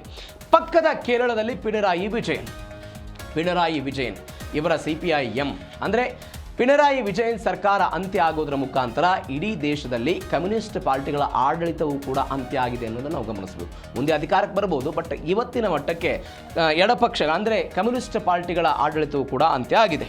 ಸತತ 2 ಬಾರಿ ಅಧಿಕಾರದಲ್ಲಿತ್ತು. 2016, 2021 ಗೆದ್ದಿದ್ರು. ಎಡರಂಗ ಸರ್ಕಾರ ಇದು.